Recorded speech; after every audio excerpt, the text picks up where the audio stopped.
Hello, beautiful people.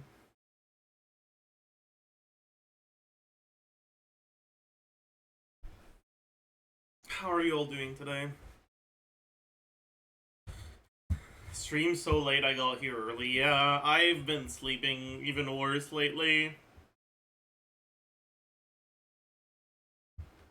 Unfortunately.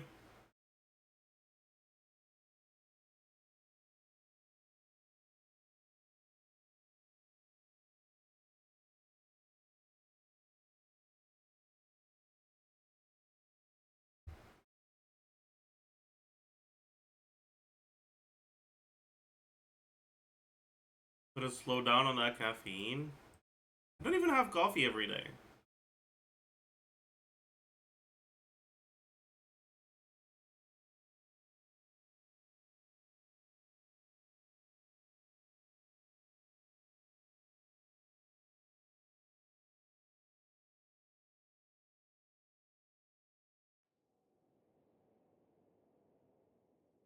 Hmm.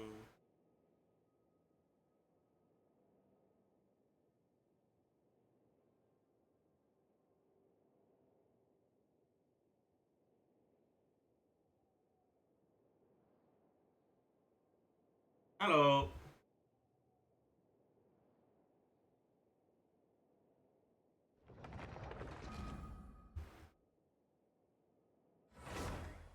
Hmm.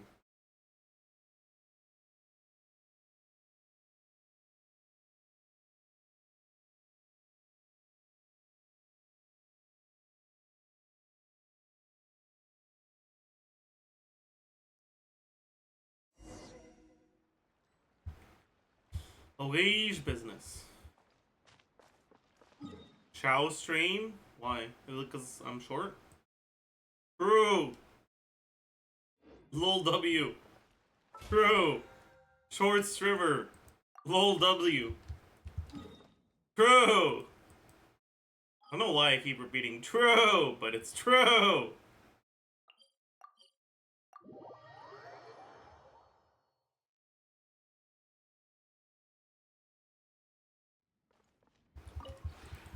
This realm is... Streamer isn't short, but stream is short? Oh yeah, true, I did say that. Hi, Forgore. How tall are you? I am 4'11".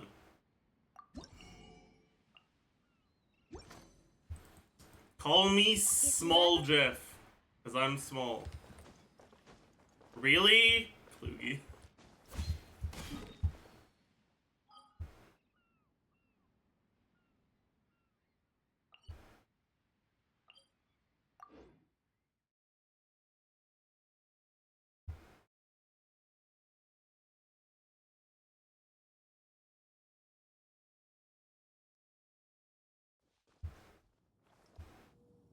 Greetings from the Philippines, have a good stream. Well, what if I don't want to say greetings back to the Philippines, huh? What are you gonna say about that? Hmm? Time to go. Are you American today? True. What are your manners? Come on. You know, I'll do the exploration here at some point. Probably.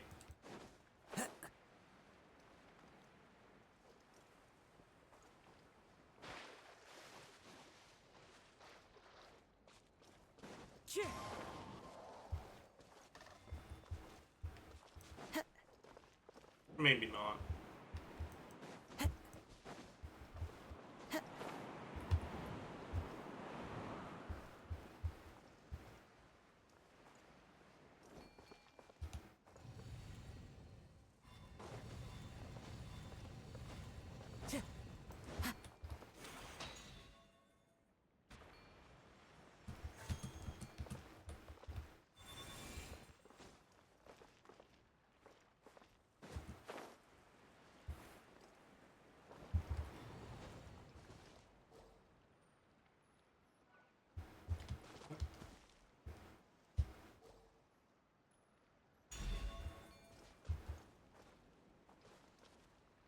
This does not appear to be my pedestal. Really? Frick you.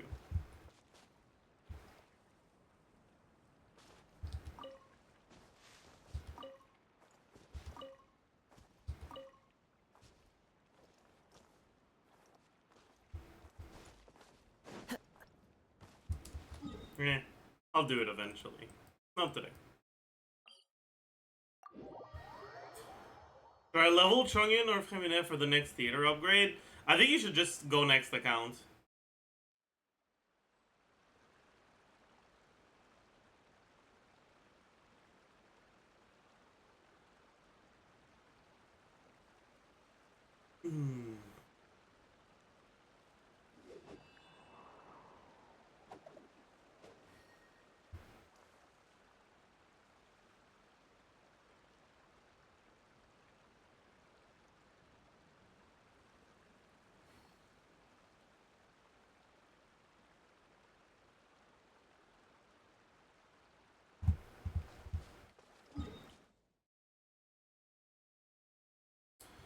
Do you think Kanich will have the dependency on the strong elemental applicator? In that case, possibly. What? No, you don't need good burning up time.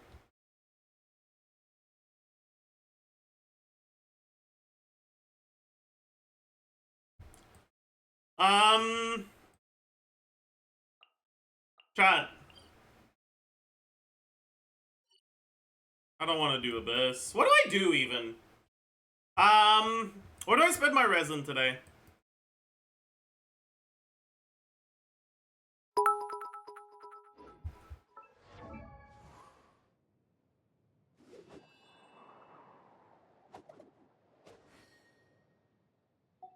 It's a little cope, yeah.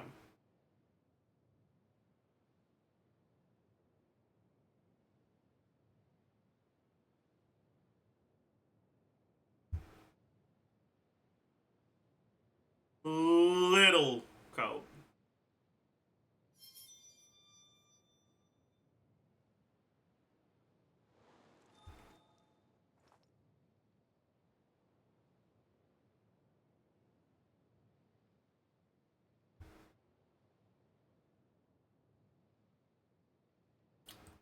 Okay, chat. What do I spend my resin on? I don't know, chat.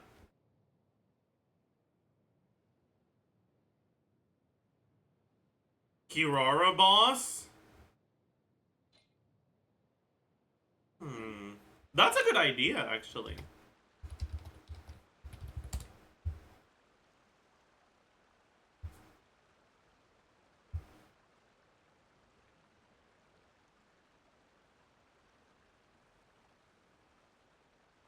There are leaves around, and I know just the tune to accompany them, if you wish to hear it. That is a good idea. Here's the problem, okay? Here's what the problem is. Where are they? If I level Kirara, I then also have to level Emily and Kanich.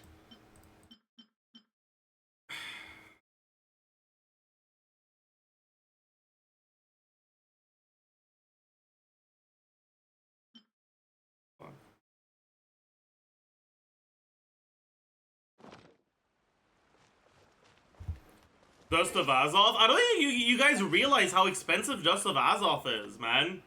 I'm tired of buying it. Like, for 3 characters worth, it's gonna be like...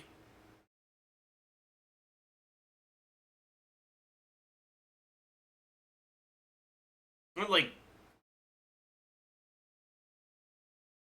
At least like 40.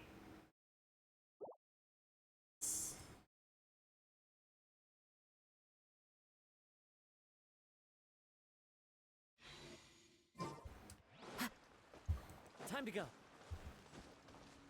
That's not a lot? I mean, that's like fucking 4 pulls. Do you want to spend 600 primos?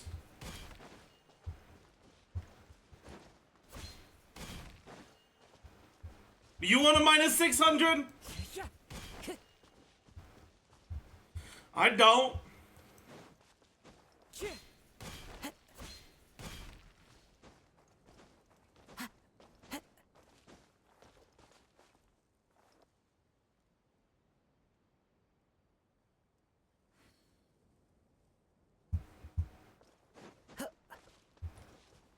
Pretty cheap if you ask me. The only thing you should be spending it on is monthly 10 rolls. Yes, and what happens when, because I bought too much Dust of Azoth, I can't fucking buy the monthly 10 rolls? Huh?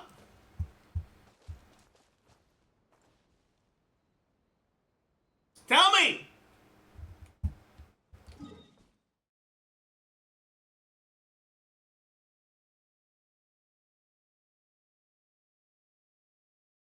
Literally has never happened to anyone ever. It has happened to me multiple times. What are you yapping about?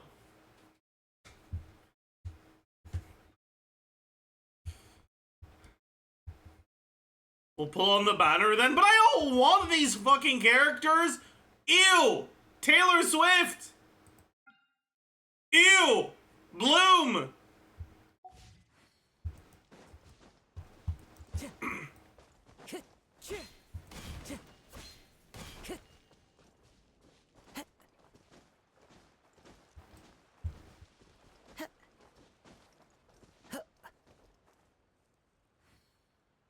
Time to go.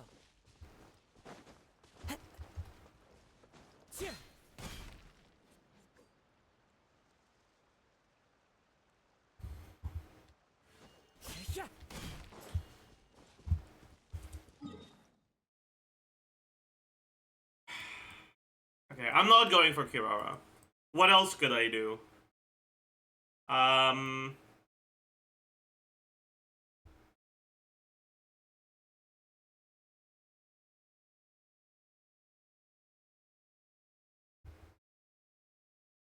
Leyline, I already have so much. I feel like I want to do talent books. But for whom?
None of these are today!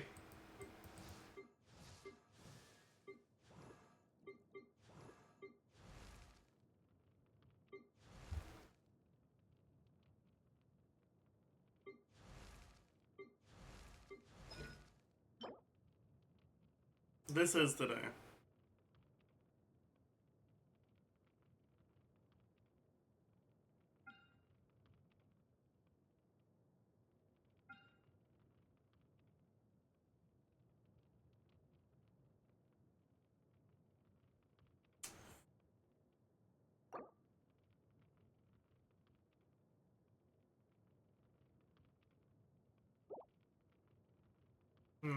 I don't know, man.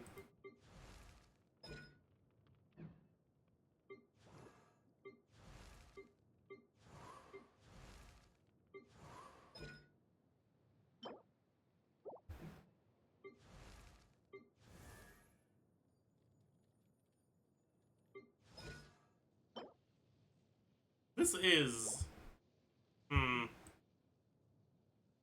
No, though.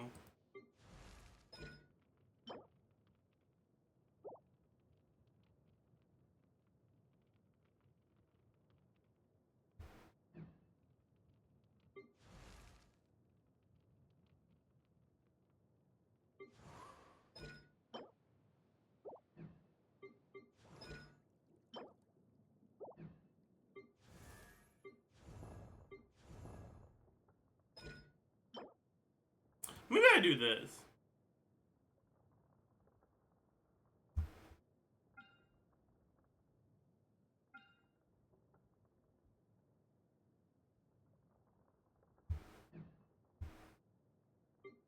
No.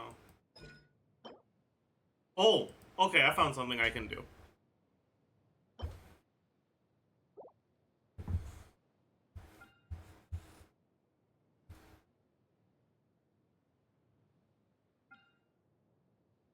No, I don't really care about this.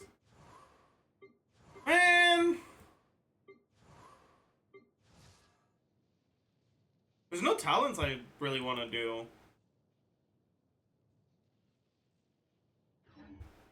Check mail? What do you mean check mail? Huh? What is blood yapping about?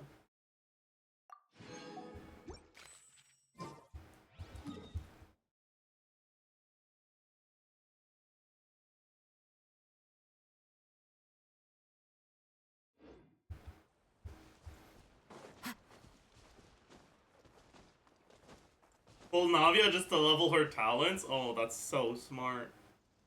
You're so smart. What are Emily's talent books again?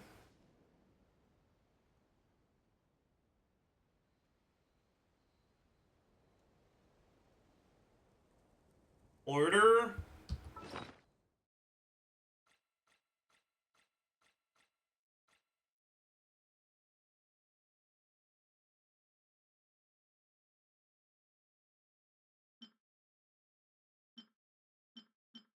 I already have all I need, man.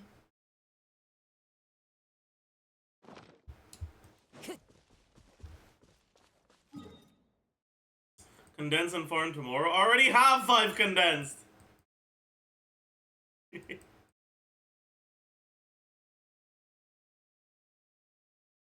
don't want to farm any artifacts. Alright, like, this is completely worthless to me.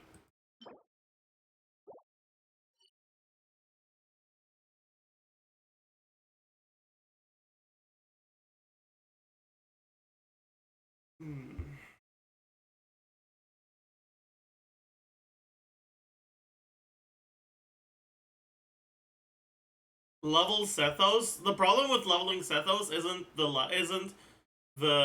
resin materials. It's the flowers in Sumeru or the rocks in Sumeru.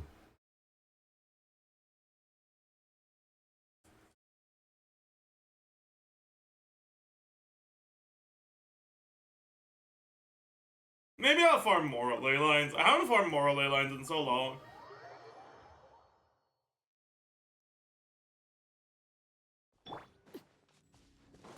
Chat, what if I just started farming more ley lines and didn't spend the Mora? What if I hoarded capital?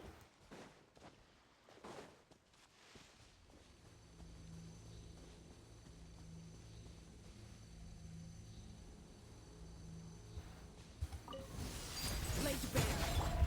The wind knows it.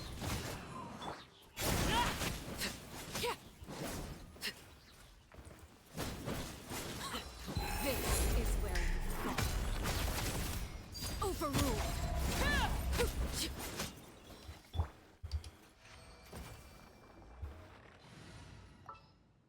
Yeah, what if I want to reach 1 billion Mora? A walk would be nice.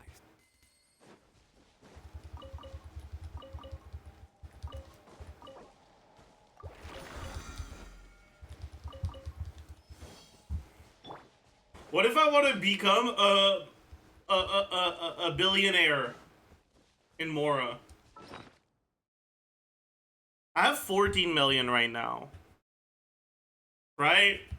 That's 1.4% of the way there.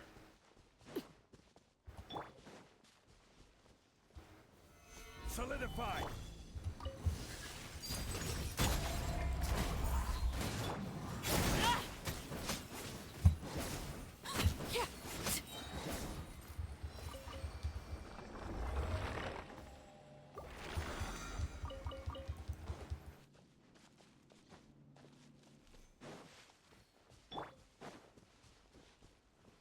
It would take you around 9 years.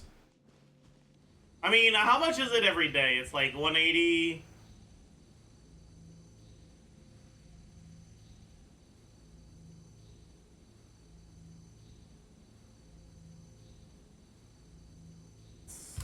Nine times 61,000. 550k every day.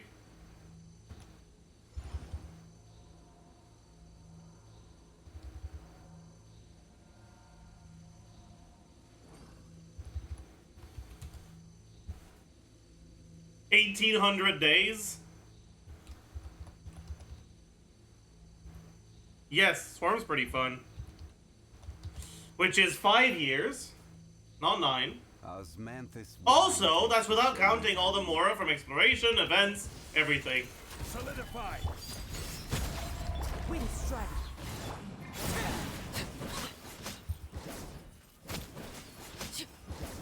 What if I resin refresh for it? What if I max refresh every day for Mora? What are you gonna do about that, chat?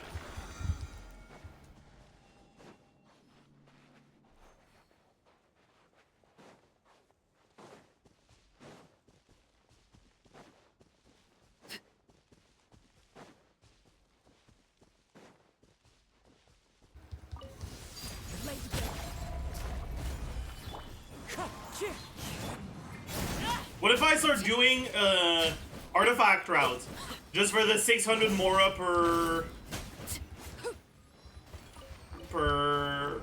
day per elite? I know it's capped at like 300k a day. 300k is a lot. I could be done by next year.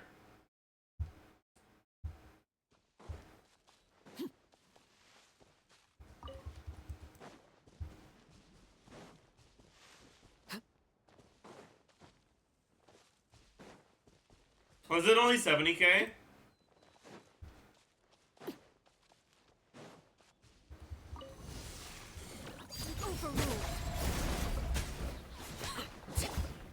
Gather.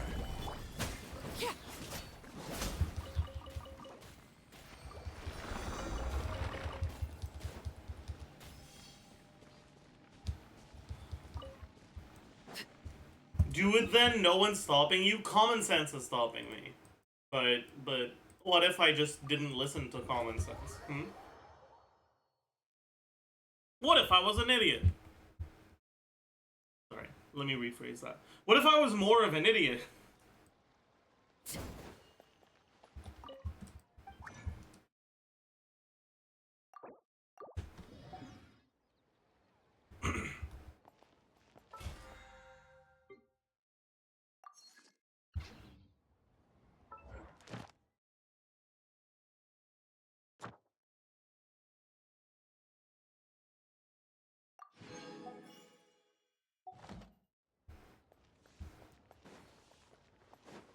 Am I never gonna have to do commissions again? Dude, what the fuck are encounter points? Holy shit. Add Astra. Thank you for complete. Add Astra.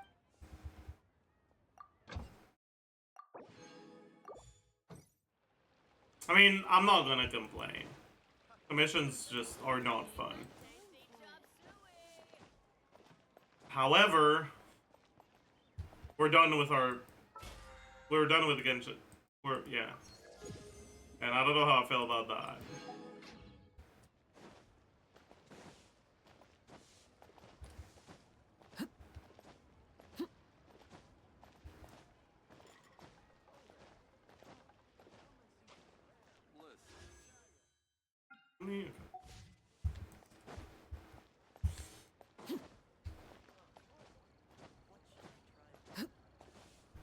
Minus 5 minutes of daily commission content. True.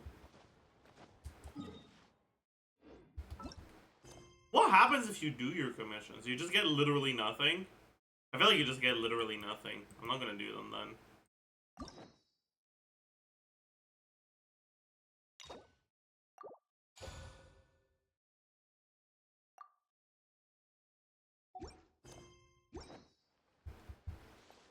You get to bank your encounter points? Yeah, I don't care about that.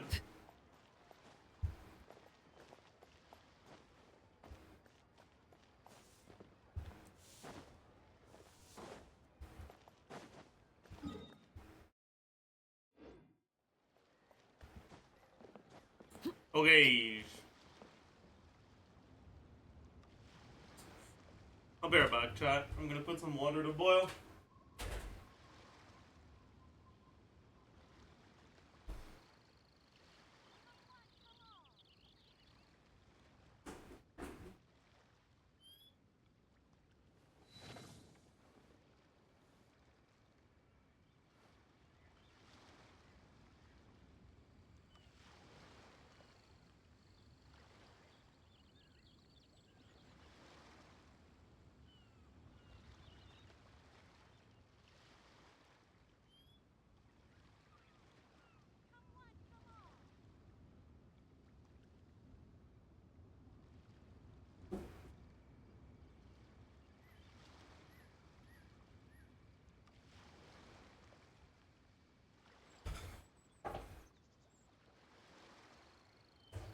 I have returned.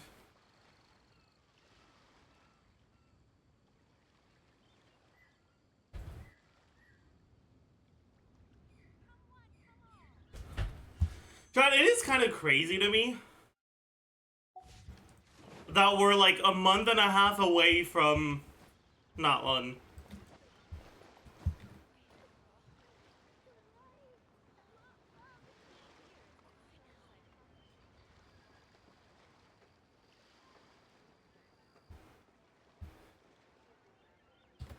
What could the children be up to? Never mind. Let them do as they please.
Can you also check my minus 15k?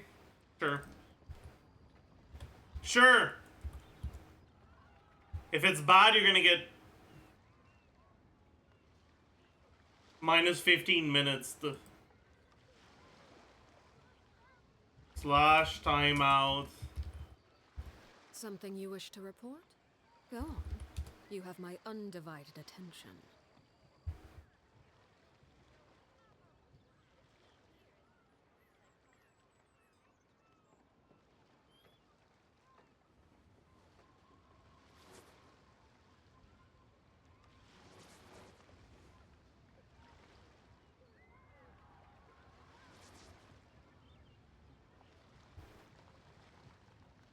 Should we watch TGS's video on Kanich?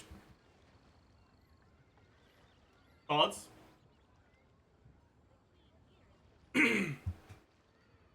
Guys, today a Kinich video. Guys!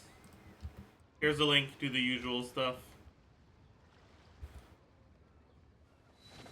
The second Nathan character to get teased after Mulani, which I made a video on yesterday. Let's go. So, as you probably already know, Kinich is a Dendro character, specifically a Claymore 5-star Dendro. He's a main DPS, and I gotta say, despite Dendro being an element that we got a lot of characters off at this point, Kinich doesn't have a lot of competition in his role. However, the toughest competition he's facing, namely Al-Haytham, is a quite great Dendro all-rounder in today's meta still. But even then, Kinich manages to be a carry that shines in completely different ways compared to Al-Haytham, to the point that neither of them might ever be considered the alternative of the other. So, for starters, Yeah, Kinich's bread fair. and butter is his Elemental skill, which makes him enter a special stance for 10 seconds where he gets to use a grappling hook to fight. If an opponent is in range, the hook will grapple him and allow Kinich to physically rotate around him while also being able to attack. How cool is that? It's a totally innovative style of play that, other than just looking fun, also comes with practical advantages from how I see it, specifically Kinich becoming more elusive by playing this way. During this stance, he gets to use two types of attacks. The main ones are his normal attacks, which are small pistol-like shots that will hit the opponent twice for every hit. They deal quite nice damage, which by the way is counted as elemental skill damage, but by themselves they're hardly the main part of his kit. The more interesting part is the side effect they have. In fact, each of his normal attacks will generate 3 points for his special point bar, which he gets during the elemental skill duration. This bar can store up to 20 points, and they can be gained in 3 different ways. First, 3 for each normal attack as I just mentioned. Second, for every burning or burgeon proc, he will gain 7 points with a cooldown of 0.8 seconds. This last Do part... they count as normal attacks? It counts as doing a normal attack, but not normal attack damage. So it's gonna work with Plink, but it's not gonna work with Beto. Traces the first difference compared to Alhaitham, as it indicates Kinich specializes in burst, teams where the former isn't usually used in. Third and last, he will get 2 points for each second that passes during his elemental skill. So, throughout its 10 seconds That's duration, not he will last. get There's 20 another one. points this way. Every time he gets to the 20 points total, he gets to use a special attack, a cannonball equivalent, which is one of the highest non-elemental burst multipliers in the whole game. Compared to his normal attacks, they're definitely a highlight and ultimately the main part of his kit. So, his rotations are basically a game of rotating around opponents and using normal attacks.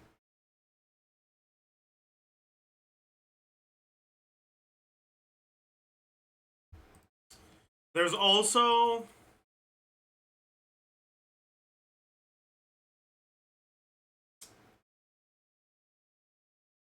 while in Night Soul's Blessing, Kinich will generate a dead zone besides an opponent he has grappled to or fired the cannon at. When he enters this zone, the dead zone will be cancelled and Kinich will gain 4 Night Soul points. So basically, there's gonna be an angle at which if he enters that angle around the enemy, yeah, it's like a highlighted angle. If he enters that, he also gains more points. So going the right way also lets you get more points, basically. Until you're finally able to use the cannon attacks. Luckily for him, the burning and burgeon reactions give quite a lot of points, and based on the footage I've seen, on burning teams he should be able to trigger a cannon shot after every 2 normal attacks in terms of timing. Burgeon might be trickier, as it's something that is more strictly tied to multiple team application factors. It's very likely that his cannon hit frequency gets lower on burgeon teams compared to burning teams in my opinion. Furthermore, Kinich's second passive makes his cannon hits get additional multipliers if you just hit the opponents during the elemental skill duration. It gets up to 2 stacks, and at that point... I don't think that's necessarily true. Because if you're going the right way, you should get enough. Right, you get 2 for 1 second, 7 from burning, that's 9. 4 from the dead zone, that's 13.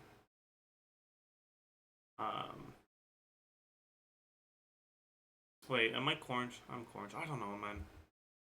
I don't know. Point, the cannonballs become a great elemental burst equivalent for Kinich, but from what I've heard there is a cooldown tied to the stack generation, so I don't currently know how consistent this passive is. Anyway, not only the cannonball's hit frequency being so strictly tied to burgeon and burning kind of penalizes the eventuality of Kinich potentially fitting on quickened teams, but the fact they have such high multipliers just makes them benefit more from attack buffs like Bennett's or Pyro Resonance compared to quickened buffs. The two things can kind of coexist, like on quick burn teams for example, but in these scenarios burning may not be super consistent, so I'm not confident in considering it a great option yet. Moving on, the last part of his kit is his elemental burst, which might not be complex in effects, but it's definitely flashy in terms of aesthetics. The burst turns Kinich's companion, the self-proclaimed Dragon Lord Ajax, into an actually looking giant Dragon Lord. In this form, it will deal some initial damage and then shoot lasers from the sky every 3 seconds. Cooldown is 18, 12, 9 depending on 1, 2, 3 non characters in the party. What, for a Night Soul Burst?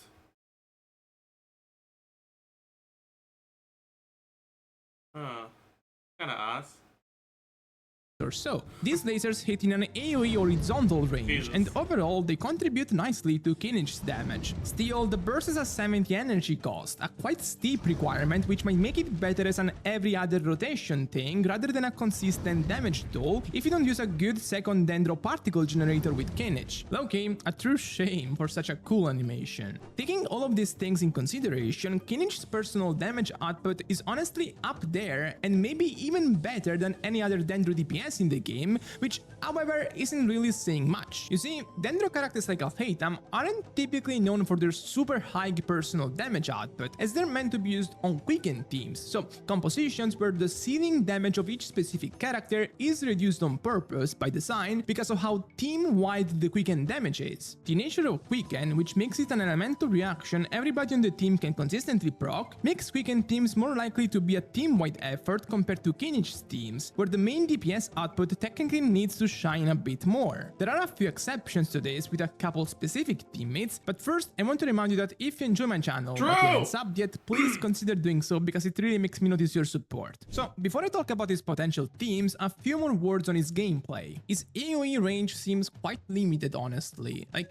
the idea that he locks into an opponent and rotates around him to deal damage is nice theoretically, but all of the hits will be directed at him and they don't seem to have nice AoE range. It seems that other opponents can be hit by the cannonballs if they stay close enough to the main one, but otherwise no. Meanwhile, the elemental burst is quite nice in terms of horizontal range and will provide some upside in that sense, but its damage is sadly minor compared to the cannonballs. This is made worse by the fact that since he's a dendro character, he won't be teamed up with characters like Kazuha that can group opponents, so I fear this will be a real issue for him. In his favor, however, the fact that he can move around the opponent so much while attacking makes him able to dodge about every enemy attack, meaning he should be able to be used consistently without a shielder hopefully. Also, the fact that he just moves in a circle is pretty funny because of how it synergizes with Bennett's burst in terms of positioning. So now, teams wise, as you probably got from my explanation earlier, Burgeon and Burning teams are the focus. I want to talk about Burning teams here mostly because they're been easier to calc in terms of elemental reactions counting, as we don't clearly know Kinnich's application yet. This whole idea of using Kinnich in this context makes it pretty obvious that it will synergize well with another dendro character that is about to come out and does well in Burning teams. So Emily, it never ever happened that I will talk about a next version character that deeply ties himself to a current version character that has yet to come out, but here we are I guess. Emily is great for Burning teams for two reasons mainly. First, she's the only dendro character besides Kinnich that is able to deal great damage to burning opponents, and second, she drastically reduces the damage the active character takes by burning. For this early calc, Bennett is of course the staple buffer here, and you can use characters like Shenling, Deya, Toma and so on as the main pyro players of the team. The presence of a second dendro character benefits both Emily and Kinnich, as it lowers the energy requirement. You know, I wonder if you even want to use a second pyro character. Because, like, you don't need a pyro applier. You just need to not lose your pyro aura. Which, like, Zhongli could work as well, you know?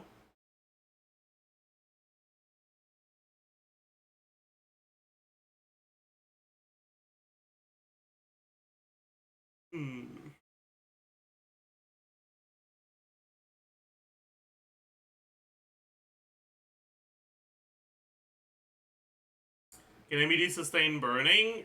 Anything can sustain burning.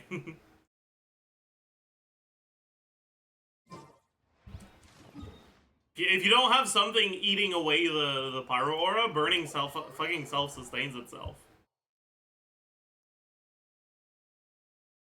Like, worst case scenario, you lose your burning for a little bit until your next dendro up, but you still have pyro on the enemy, right? Like...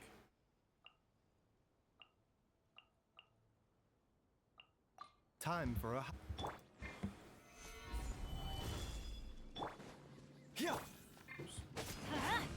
Once you've applied pyro once, you've got all the pyro you need.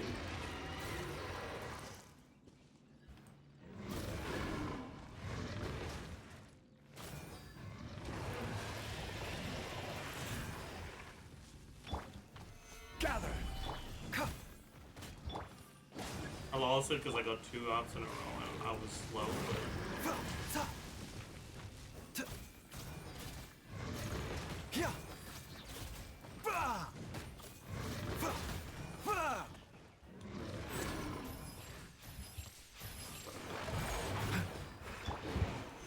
solidify. Anyways, there is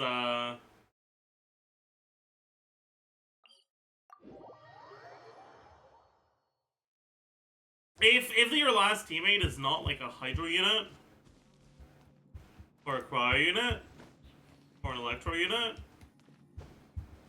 you definitely can just ditch the pyro and go for something else.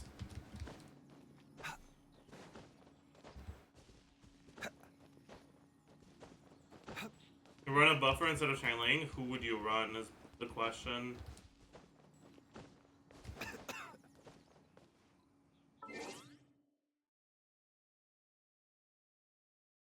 Maybe Katina? I guess, I don't know. Requirements of both and also makes the Dendro application more consistent. In solo Dendro teams, since their application is not amazing, Emily has some issues getting the full buffs and passive effects out of her kit, but with Kinich she won't have this problem. Seeing this, the worry I'm sure most of you might have is that Kinich isn't that good without Emily, but the situation isn't really that tragic. For starters, even though Emily makes burning teams more durable through her passive, Kinich won't be in contact with opponents much thanks to how mobile his playstyle makes him, so he might not need that. Second, burning teams are quite flexible in possible structures and you can create alternatives with other meta staples like Furina. This is pretty much a Furina front vape team, where Pyro is basically always applied on the opponents and Furina gets to trigger vape every time her pets apply Hydro. These vapes, however, might make the burning triggers slightly more inconsistent than on the full Dendro Pyro teams, so for this scenario I'm counting one less cannon hit compared to the other team. Still, seems pretty nice in terms of damage. Wrong Lastly, scene. I tried to check a Virgin My bad. than on the full Dendro Pyro teams, so for this scenario I'm counting one less cannon hit compared to the other team. Still, seems pretty nice in terms of damage. Lastly, I tried to check a Virgin teams, but I'm not completely confident in this before I see it in practice and can fact check the rotation and Virgin counts. It looks decent with medium assumptions, and the main difference compared to other Virgin teams is that the main Dendro carry is dealing a lot of damage here. As a result, there is a lot of value in bringing Bennett to buff him, and since he also makes the comp much more durable through healing, that's a nice plus. For all of these teams I use the new Natran craftable, which increases his elemental skill damage bonus every time the team triggers a pyro reaction, so it's a handmade option that will likely be his best free-to-play weapon. Overall,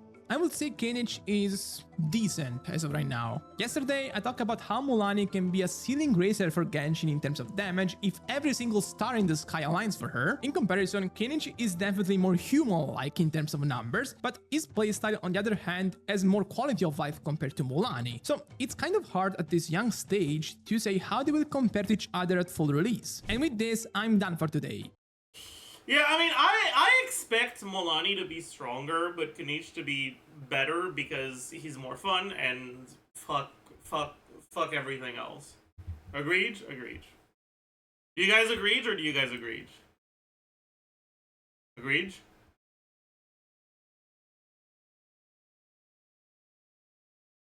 Agreed. Okay, cool. Glad we could come to an understanding. I'll be right back.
Cease.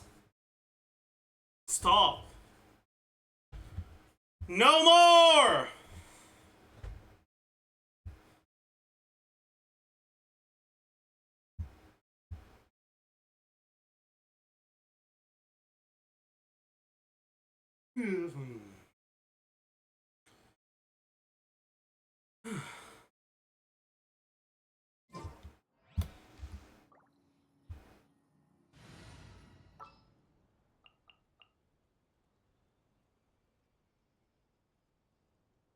Any Zogs clips to watch?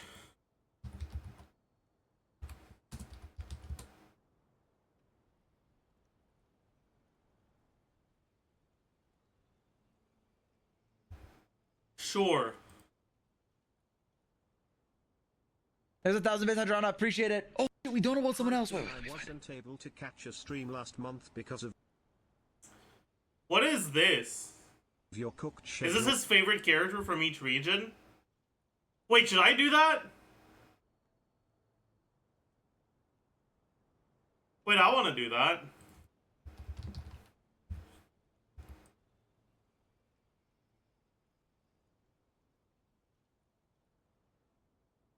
Wait, I want to do that.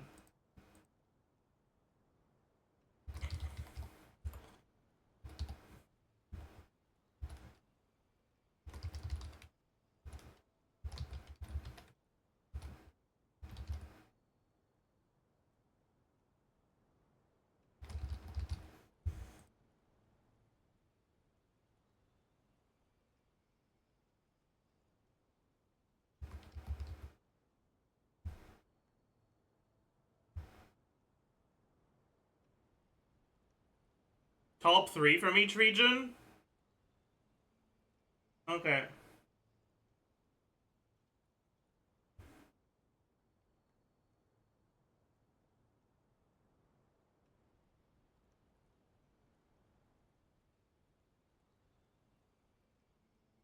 Alright.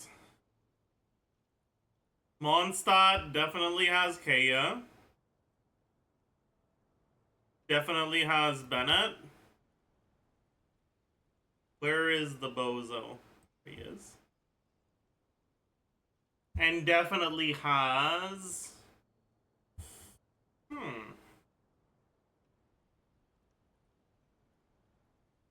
Does Mondstadt have 3 likable characters? Maybe it doesn't.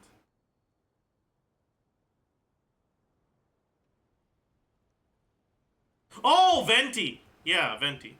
Yeah, definitely Venti. Albedo's pretty likable. Maybe to you. I don't think he is.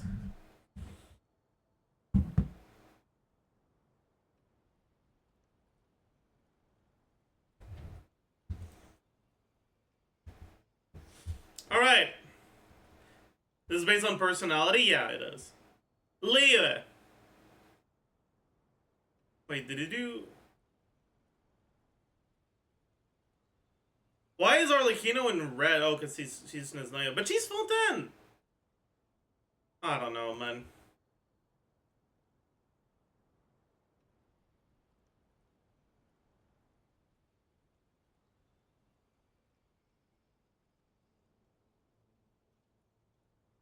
Technically, she's not. We're not talking about where she was born. We're talking about where she was raised. And that's Fontaine.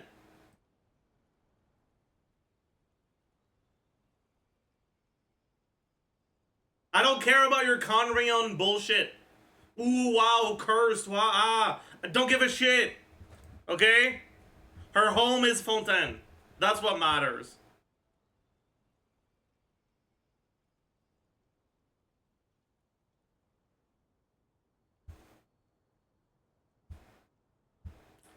Maybe the 37 months. That's a lot of months. Alright. Who's likable in Leah? Also, I don't think I'm gonna do Nalan, because, yeah. Singto? No, Singto's not likable. Singto's broken. He's not likable. I don't play Singto because I stan him. I play Singto because I like having a good time playing the game.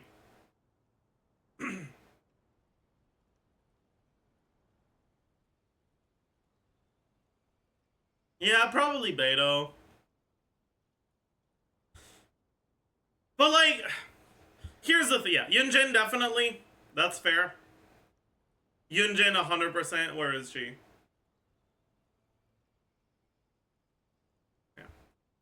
The thing about Beto is like, I feel like the Archon quest really ruined her for me. Like,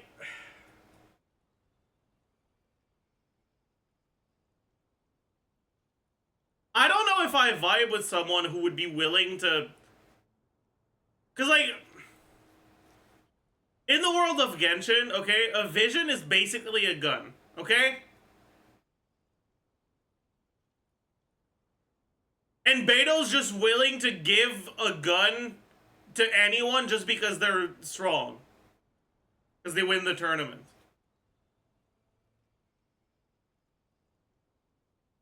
To me, that's kind of...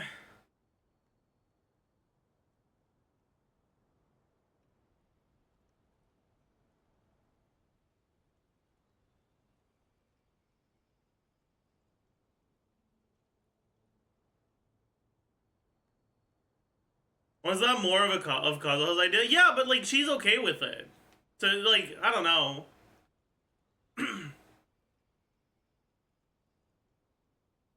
It was an inactive vision though. Yeah, but the whole point of it was to try to reactivate it.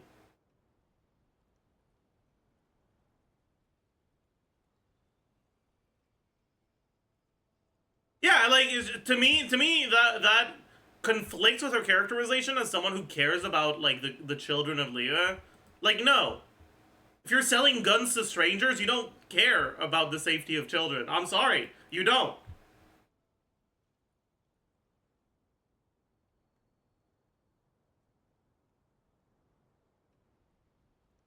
And like looking at her characterization, how it's written outside of that, I think she would be here. But with that, it's like, I don't know, man.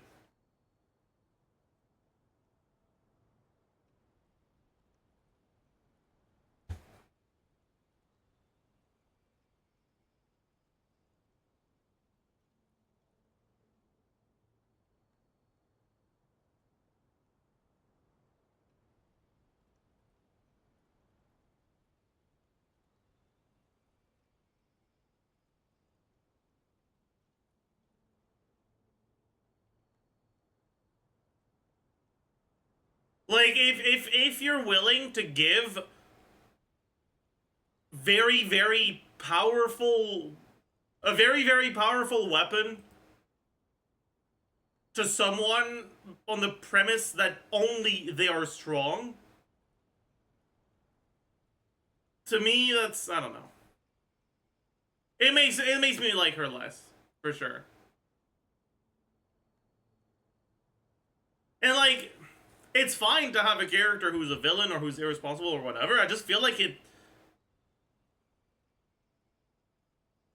opposes her written characterization, right?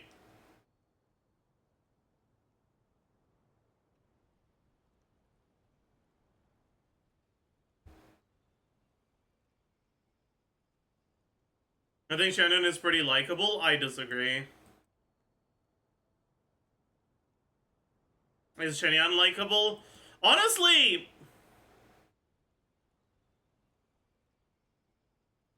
I feel like I don't have anything negative to say about Shannon.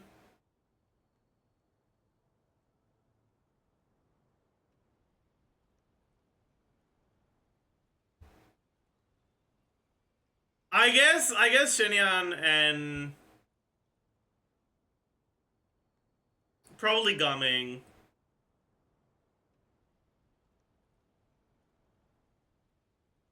And that's probably it for me.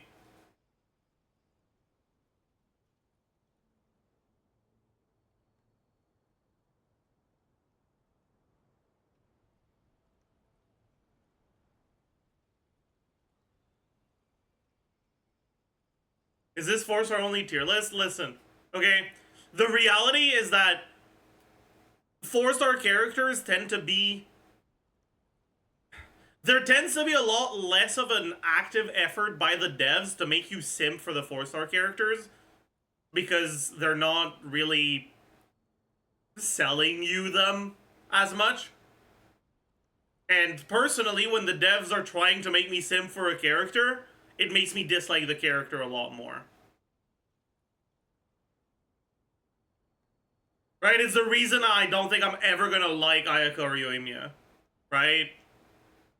I forgot Sucrose. No, Sucrose is just not that likable.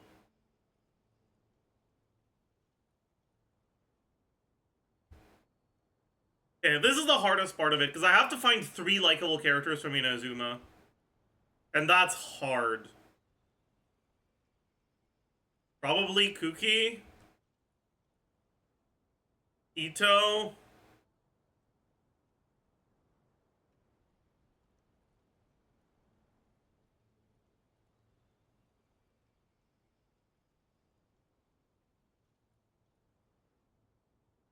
And Toma, maybe?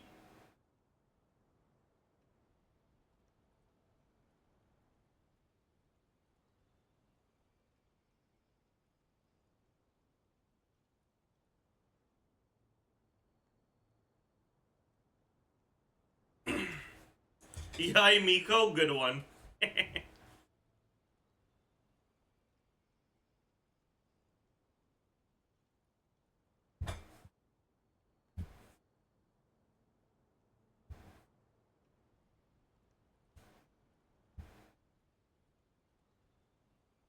Where's Sarah? Definitely not here.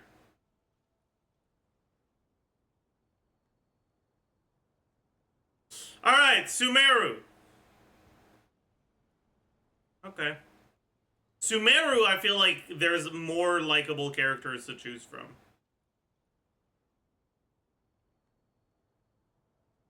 But it's probably Dea, Candace.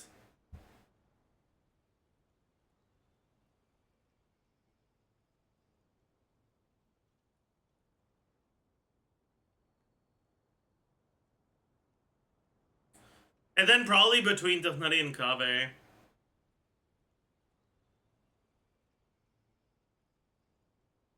Pretty much everyone was likable. Farazan exists, man.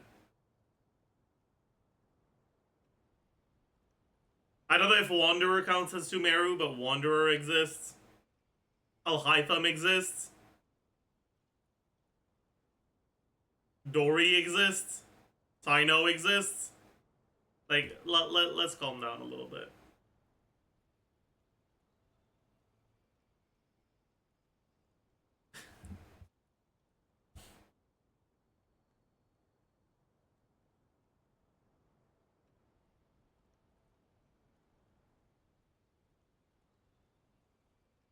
I'll go Kave. And finally, Fontaine. Oh, God.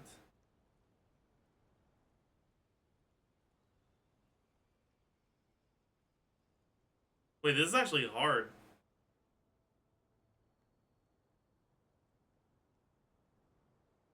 Okay, Risley for sure.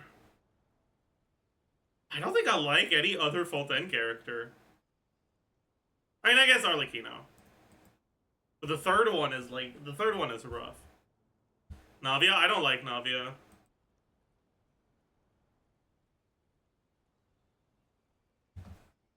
Upon her introduction, I kind of liked her because I liked Silver and Melus a lot, and then they died, and now I just don't care for her at all.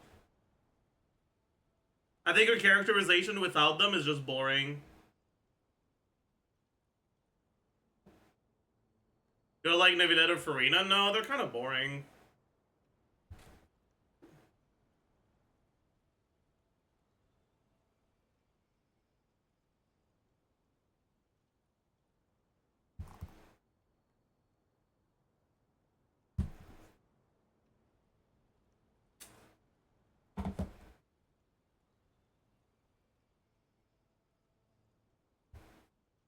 Absolutely nuclear take. Listen, okay?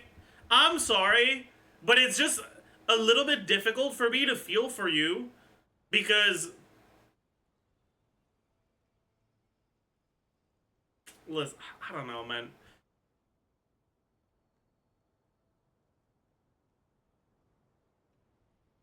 I don't know if I want to open this kind of worms.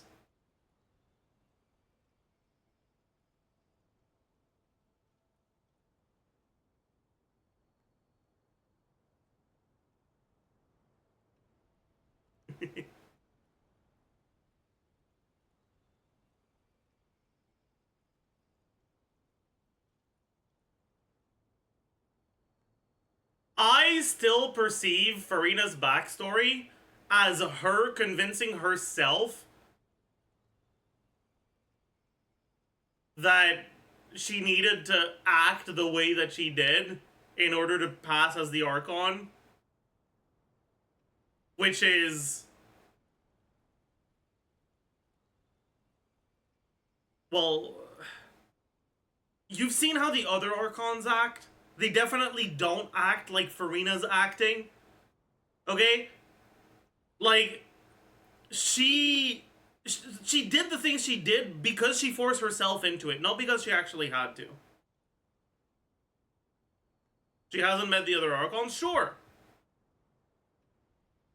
But her backstory is basically her putting herself in a tragic situation. Which is like, it's still sad.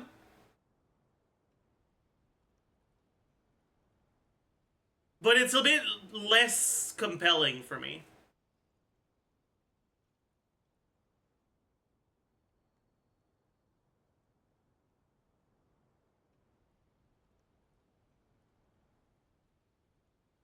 She did it that way because her audience spontaneously liked it that way? Yeah, and an actual Archon would not bend to... I don't know. It's... I know that she did it. I was paying attention, okay? I know what happened. I understand that it's because there were a few people that were like, huh? That's not how an Archon should act. And I maintain that if she just didn't listen to them, it would have passed.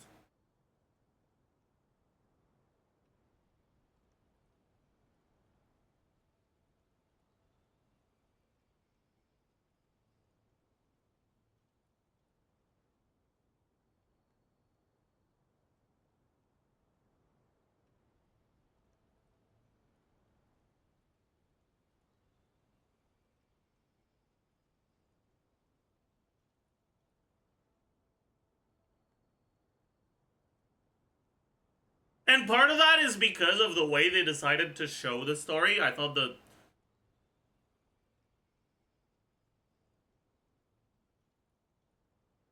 because, like, the way they showed this in the story, she basically did a fucking 180 on her behavior at the first fucking sign of resistance, right? It's not like there was actually doubt creeping up in the population. There was just, like, 3 people in the audience that said, that's kind of weird. Why are you so different from the last Archon? Right? Like, that was what made her change her behavior. And, like, you can make the argument that's just them showing the situation poorly, right? It's based on her on her interpretation of what happened, and like, whatever. Sure, you can make that argument, but to me that's not a convincing argument.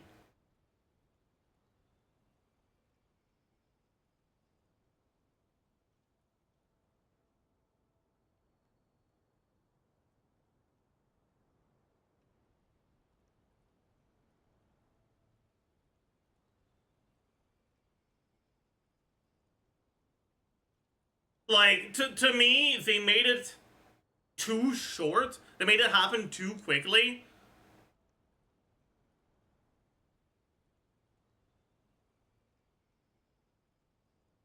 So basically, you've never dealt with insecurity? That is... what? I have never dealt with insecurity that way. Sure. I have never done a complete 180 on my behavior and started being an annoying little shit because I was insecure.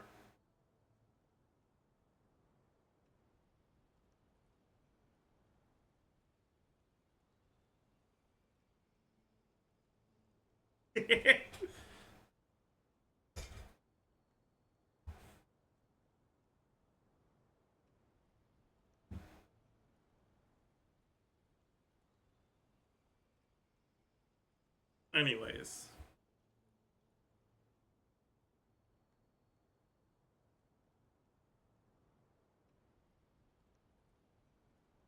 The point I'm making is her plight was self-inflicted, or I think it's a valid interpretation of the story that her plight was self-inflicted. And it is the interpretation I choose to stick with. And with that interpretation, it's kind of hard to care about much of her situation. Like, yeah, it is sad, and I did think it was sad, but I don't think it's that compelling as a story I'm witnessing.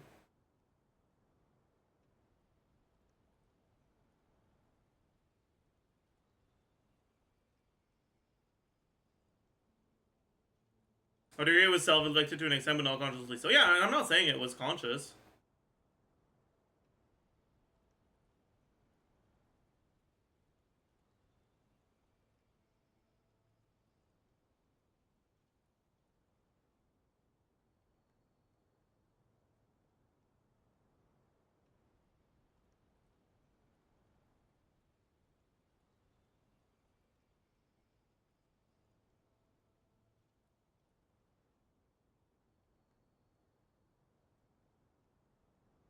Even if she acted more normal, it would still be 500 years of pretending and being alone. Sure. And that's sad.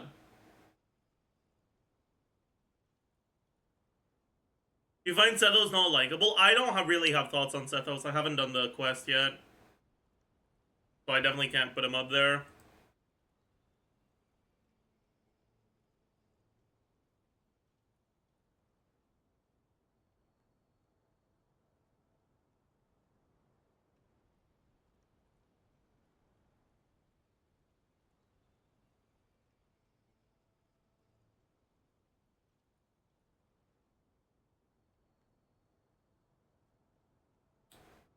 Yeah, maybe it's Chiori. I guess it is, sure.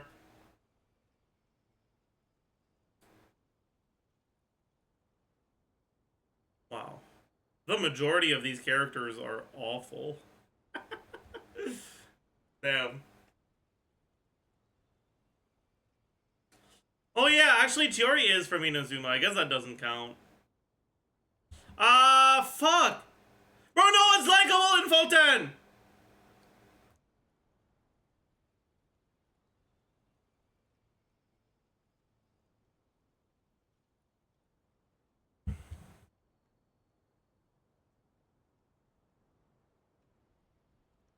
Sijuin?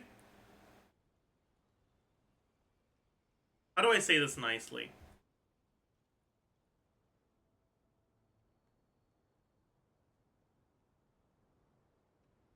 See, I would like to be able to explain why I'm not a huge fan of Sijuin by talking about the parts of her personality that I don't like. But it's hard to talk about something that doesn't exist.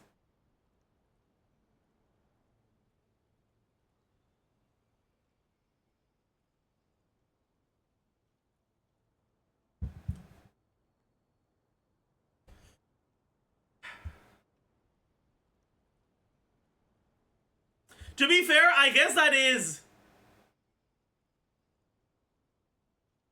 Compared to the other characters from Fontaine, that kind of is top 3, maybe.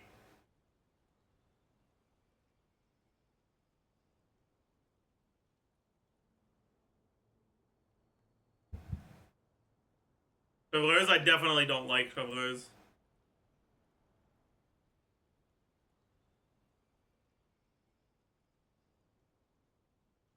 Charlotte?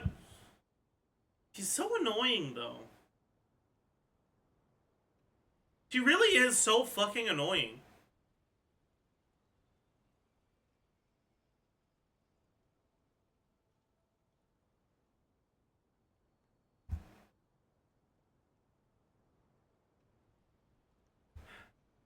It has to be Navia? No!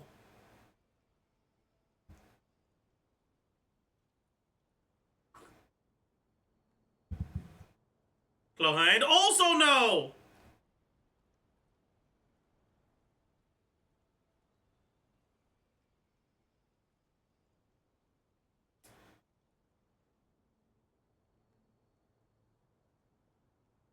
God.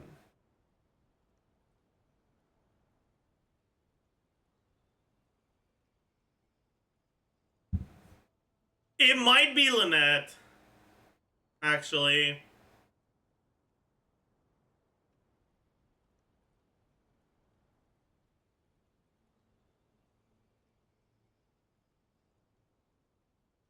I don't really like her too much, but I feel like the parts I dislike about her, I feel like are intentional. Like, it's... Yeah, obviously, like everyone else, I think she's kind of a fucking asshole. But, like, she's written that way. Like, she's supposed to be an asshole. She's the, like...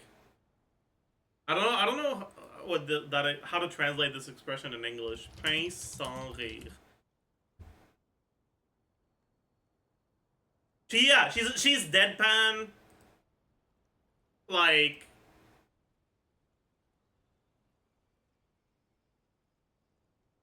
all the time.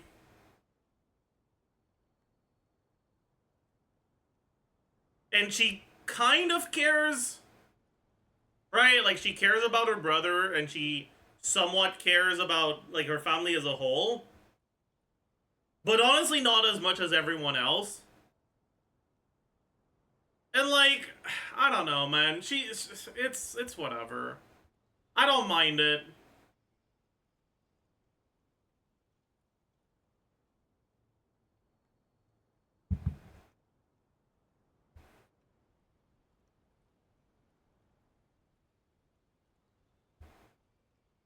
I really think the reason I don't like Farina is because of the storytelling around her, though. Like, if they told the story in a way that I found more compelling, I probably would put her up there. But I just refuse to. Because I don't know, man. I don't think so.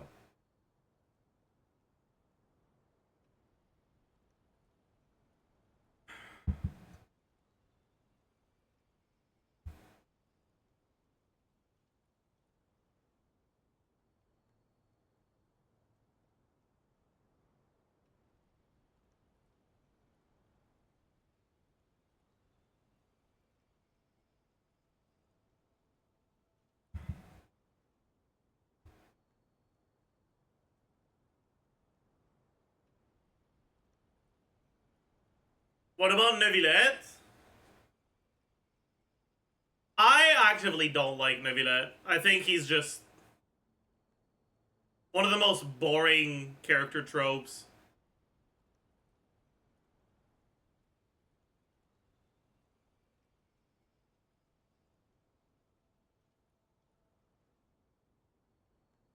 Like, not a single character flaw, he's just learning how to be human or whatever. Who the fuck cares, man?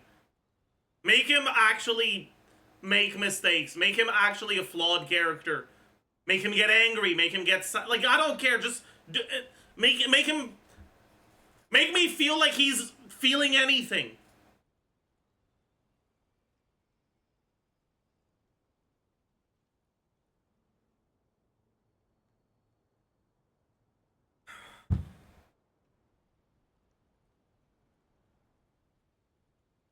Lack of social skills is a flaw? I mean, not really.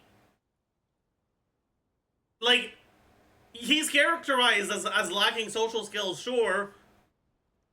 But when he's interacting with other people, he's polite, he's kind. He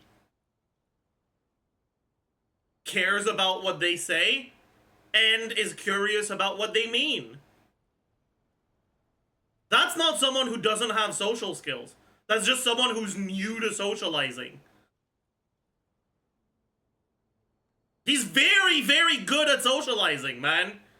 Like, every time we see him socializing, he's doing it in a very good way.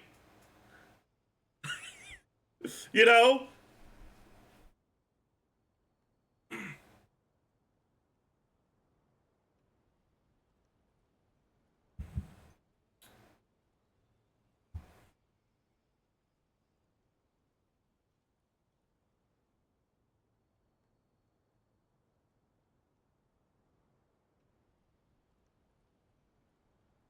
Big flaw is he lacks conviction sometimes. Okay, but what I guess what I'm getting at is there a single flaw of his that is shown in something that happens between the time we arrive in Fontaine and we leave?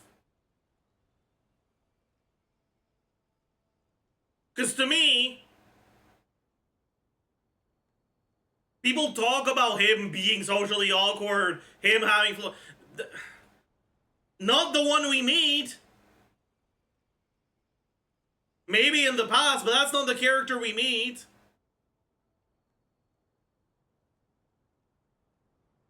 You know? And I find that very boring.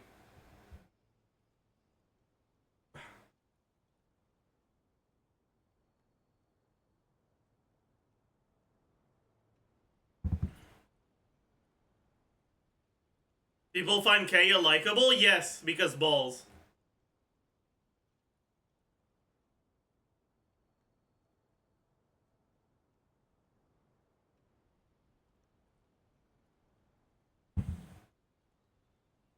What about top 3 Notland designs since we don't know their personality? Well, considering we have 3 Notland characters, gee, I wonder. Gee, I wonder.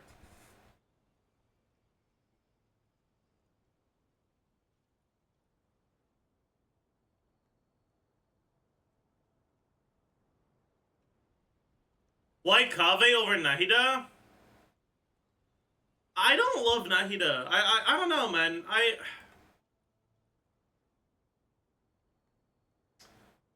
Again, I think the reason I don't like Nahida is very similar to the reason I don't like Farina. And it's because of the way that her story was told.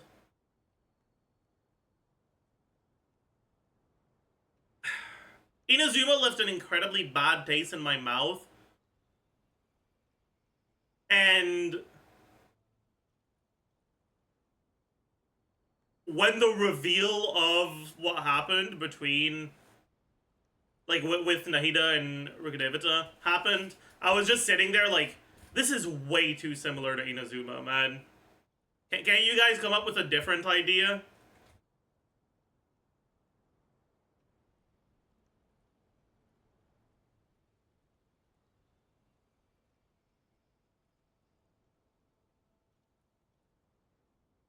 And then when it happened in Fontaine as well, with Farina and Fossilors, I was like, okay, guys, really? And then when it's gonna happen in Notland, I'm gonna lose my shit, okay?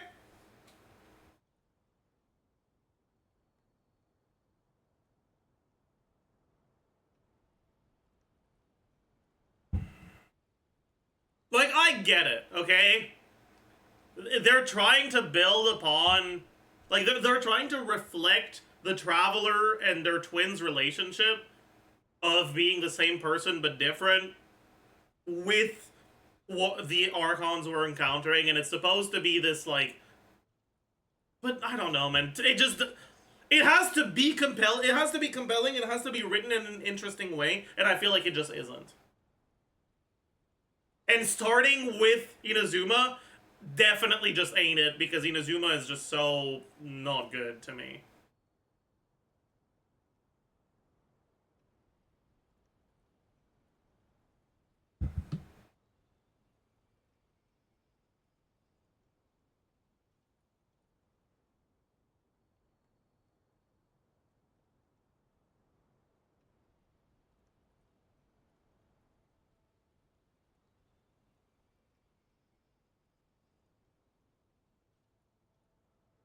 What are the most compelling quests / series of quests writing-wise in your opinion?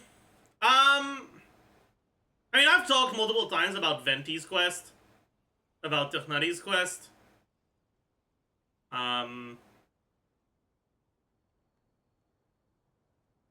as like the best character quest. Care Bear, probably the best quest overall.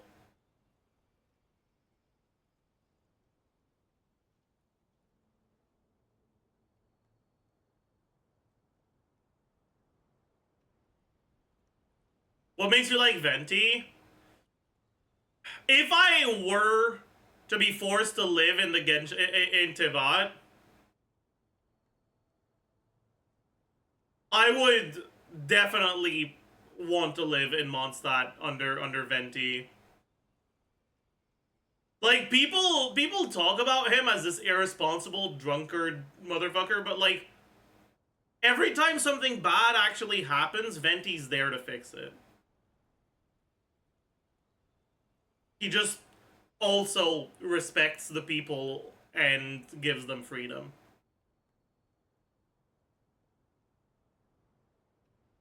And I'm not too familiar with the old fucking lore with Dick Arabian and shit, and maybe he was a little too absentee in the past, but that's not the Venti we meet.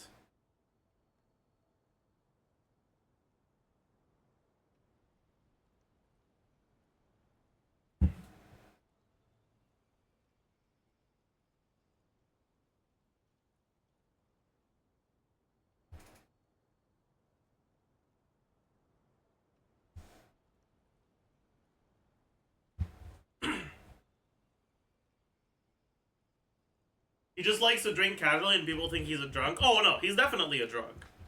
Don't get me wrong.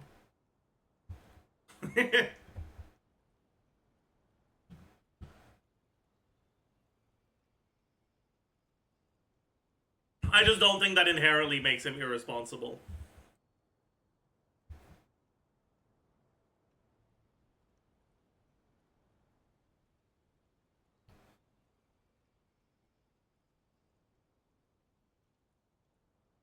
Oh, really, Sparrow? Well, that's kind of pog then. Even more of a reason to like him. I don't know. I feel like Venti's the best Archon, and it's not even close in terms of, like, characterization. He's by far the most likable out of them.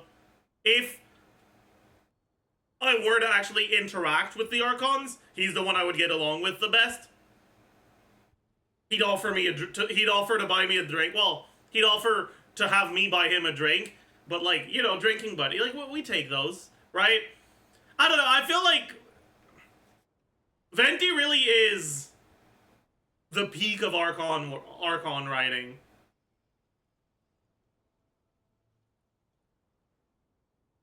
And I think the way that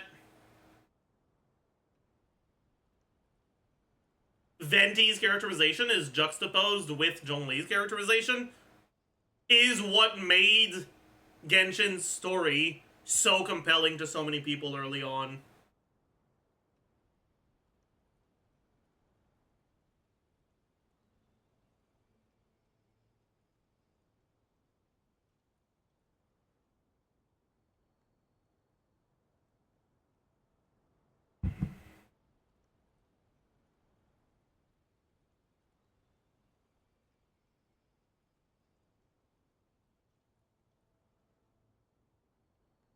Despite Inazuma not having the best story, it's still the region I felt the most hype for. That's fair. Inazuma was the first real big expansion we got outside of Dragonspine, which was a big expansion, but didn't give us like that much Archon Quest content or like have like that much lore of its own. Like Dragonspine lore is very intertwined with Mondstadt lore in general. Right? Like I agree. I was also very hyped for Inazuma before it came out. That hype just quickly dissipated because Inazuma did not live up to my expectations.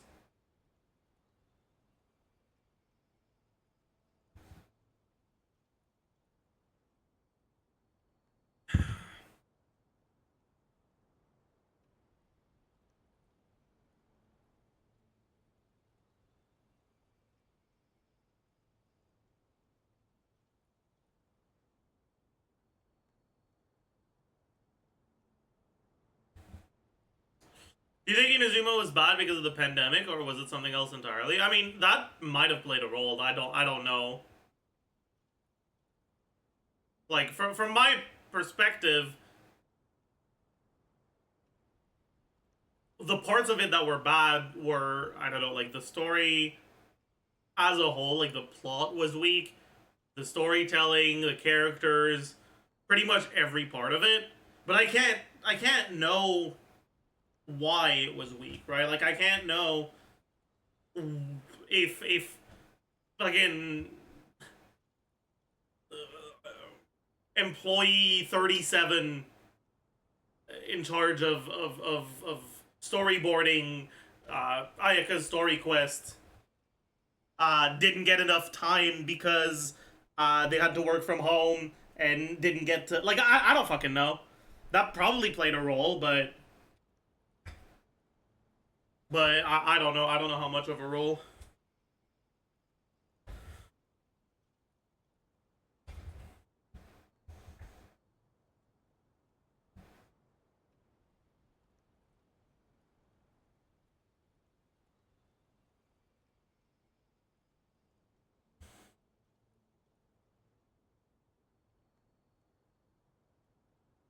Lun music is so good. I don't want to be spoiled, but I heard it was really good.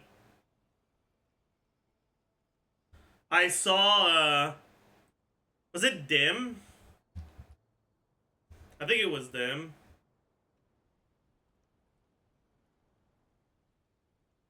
Rank the soundtracks.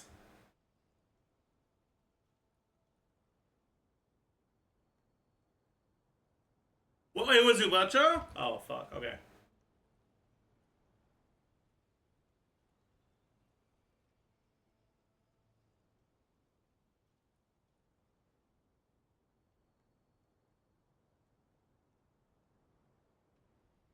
I can't find it.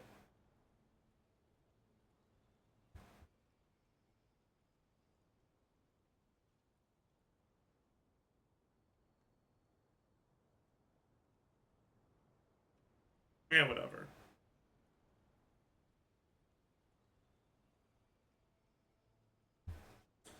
But yeah, like,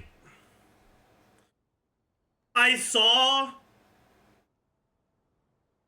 that other people that shared similar thoughts about as me on Sumeru being the best music in the game and Fontaine being the weakest. Oh, you found it?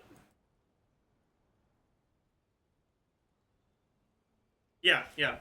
Right, like, if I were to rank the music of Genshin as a whole, it would be Sumeru. I'd probably have Inazuma below Mount Leah, but, like, they're relatively close, so I'd be okay with this. And then Fontaine as the worst one.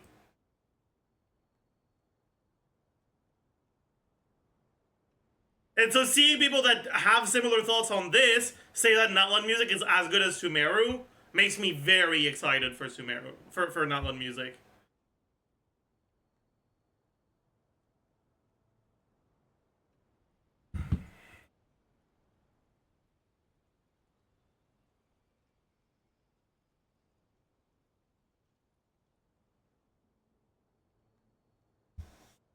I liked Fontaine OST. I mean, I'm glad you did. I'm not telling you you're not allowed to enjoy things. I'm just telling you what I enjoyed and what I didn't.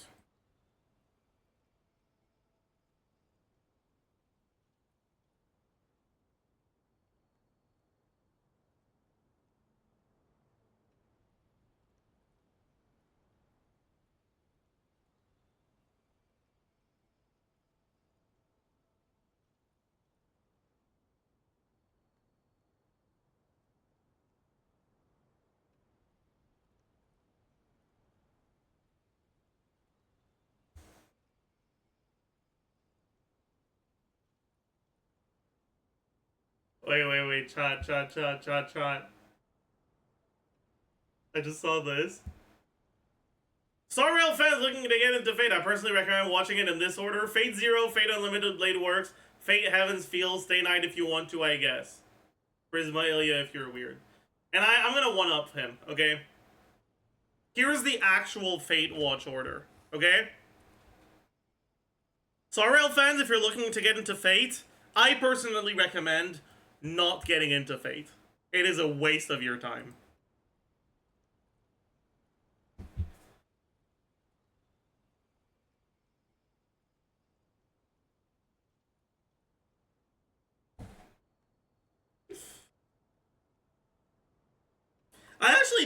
Actually, no. I know why it's popular. It's because waifu WoW Poggers. But, like, I don't know, man. I know why Fate got popular instead of other things. Are an all anime waste of time? No, I wouldn't say that. Like, anime is a medium, it's not a genre. Anime that falls in the, like, very stereotypical anime tropes, like fantasy, like Fate, I do think are a waste of time. They're a fine way to fill time if you have nothing else to watch, but, like, I don't think they're really worth your time.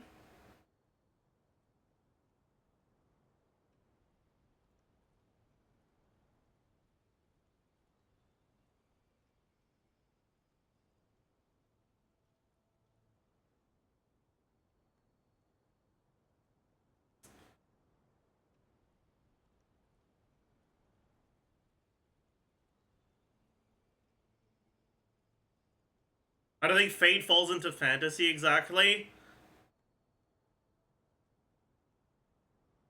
Okay, buddy.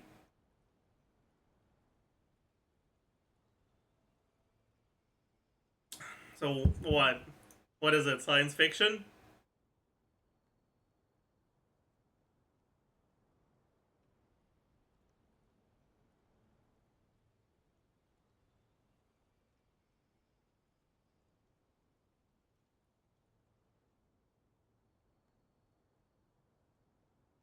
Slice of life?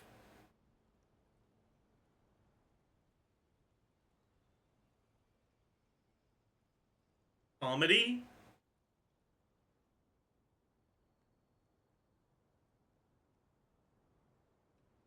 Supernatural? Yeah, there's a word for that. It's called fantasy.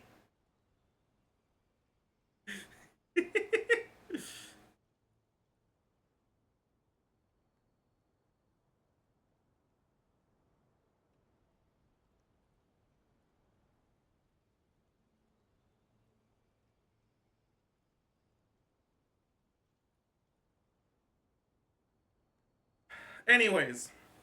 But to the person who asked, isn't all anime a waste of time? There are some actual good anime. It's just generally not the sort of stuff that you're gonna see as, like, a reaction image on Twitter. I think the quality of an anime is inversely proportional to the amount of reaction images weebs use of that anime on Twitter. And other social media, honestly. The only exception to that is Vinland Saga.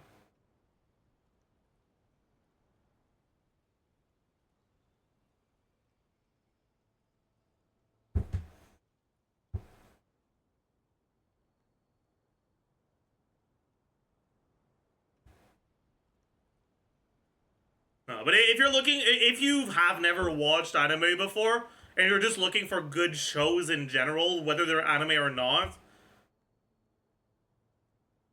I would highly recommend Mob Psycho, Vinland Saga,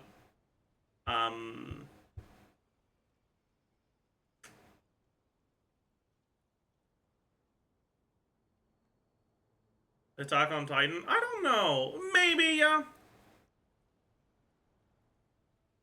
Steins Gate? No. Megalobox? Yes. If you're looking for something lighthearted, Psyche K. The thing about Psyche K is, like, it's a comedy, and part of what makes it so funny is the way that it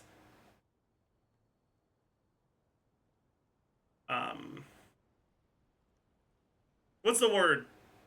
Not surprises your expectations. Not confronts. What's the word? I forgot. Subverts, yes. It's the way that it subverts your expectations.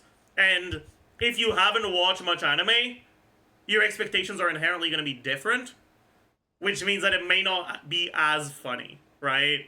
Because you might not get that the subversions are subversions. And the joke might not land for you because of that.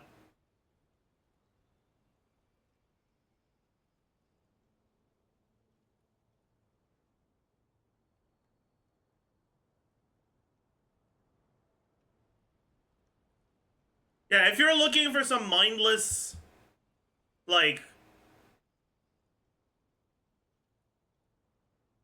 WoW character gets strong, that is probably what your perception of anime is, but that is actually good. You can look at stuff like Hunter x Hunter.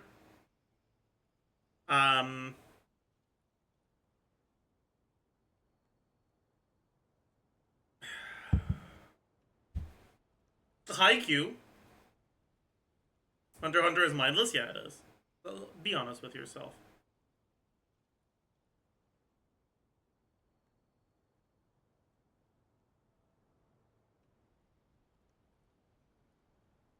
Just because it's good doesn't make it not what it is. It's very much mindless shonen, character gets strong, wow, cool. Just like JoJo is. I'm under no delusions about what JoJo is. I'm under no delusions about what Hunter x Hunter is.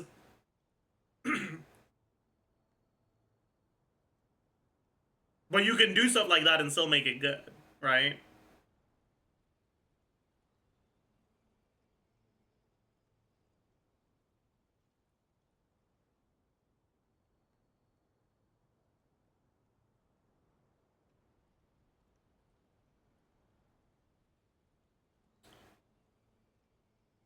But, like, for example, right, you look at stuff like Haikyuu, like Hunter x Hunter, that are good shows with good animation, compelling characters, and you compare it to stuff like Megalobox, for example, right? And, like, I think that highlights what I mean by, like, mindless fun. Like, it's not trying to make you think about its themes in a particularly interesting way. It's really just, hey, these are the things that happen, and character gets strong.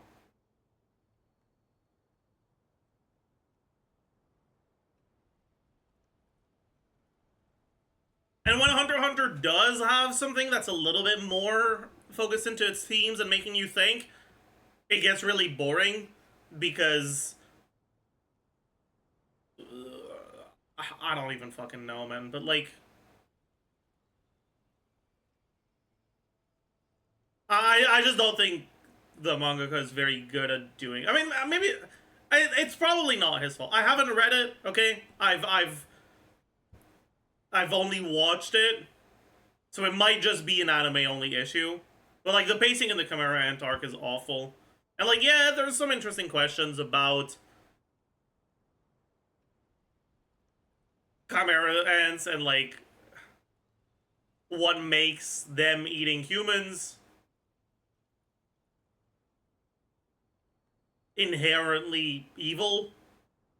If it's just their, like, there's some interesting questions there, and there's stuff to, but if you want something that actually makes you think about something like that, you should watch Parasite, not Hunter x Hunter. Right? Like, if that's a conversation, if that's a theme that sounds like it would be interesting, you should watch Parasite, not Hunter x Hunter. Because Parasite handles it and tackles it in such in a way that's just so much more interesting.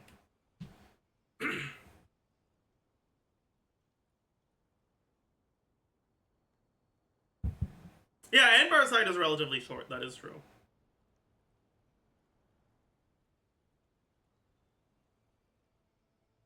I feel like Full Metal Alchemist is the perfect middle ground. The thing about Full Metal Alchemist is that it has the same... No one who has not watched a lot of anime wants to be told it gets good after the 6th episode. Right? Like, if you're not too certain you want to get into something, you're not going to stick that long. And FMA just doesn't have a compelling start. The way that it tried to cram so much exposition in the first like 3 episodes to try to quickly get to actual story progress for the people that had, I'm talking about Brotherhood, by the way, for the people that had watched the original one, so that they wouldn't have to wait too long. Like, to me, it's just, it completely ruins the first few episodes, and it's just not something I'd recommend to someone who's not already into anime. Because they're just gonna quit after the 2nd episode and never try anime again.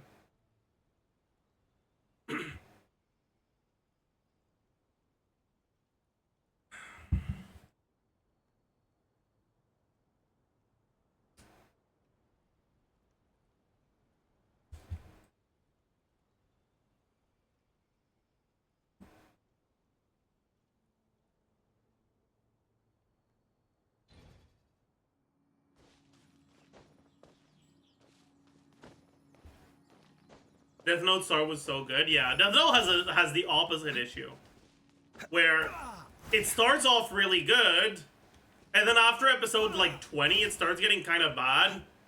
But you're still hanging on to how it made you feel for the first 20 episodes, and so it takes you another 20 episodes to realize that it's actually really awful now. After L dies, before L dies, honestly.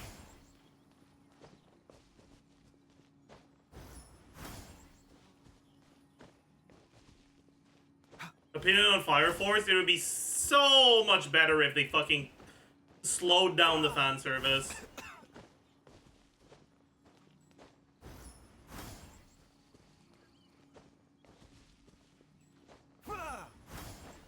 Like, Fire Force was actually it is an interesting premise.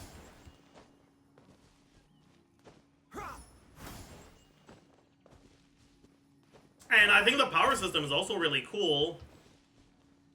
But the fan service is actually unbearable. So I actually can't watch it.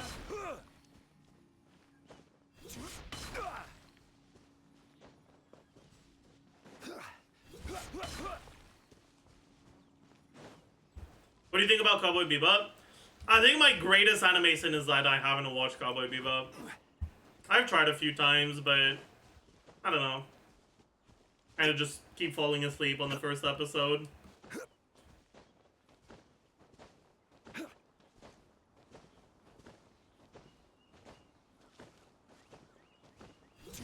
What do you think about Frieren? I haven't watched it yet. I'm planning on watching it soon.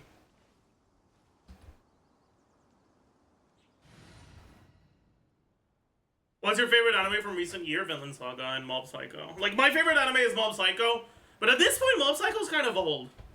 So more recently, Vinland Saga.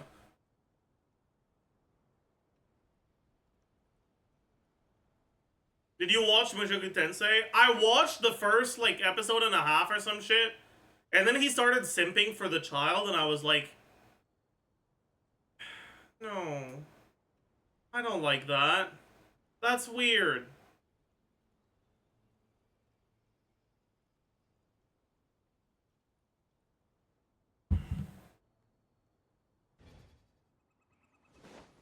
It gets actively worse, so I've heard. So yeah, I'm good. I'm good, thank you.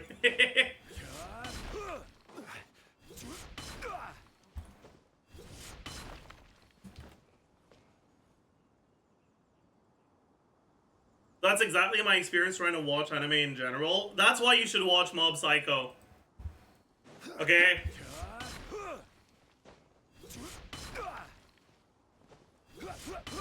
I did Pog. You try out Jujutsu Kaisen? Yeah, I watched the first season. Did I watch the second? I don't know. I watched up until the fucking Gojo flashback, and that shit was so fucking boring. I had to close it. I might try it again at some point because I know it's like, it's fine, mindless fun, but like, I don't know, man. I just do not give a shit about Gojo. He's such an uninteresting character. And I know the flashback is supposed to be more about the other characters than him, but like, can he just not be there? Man. Baki's still better than Jujutsu Kaisen. That is so true. Actually real. Holy fuck. No, but like, you're so right. You are so right.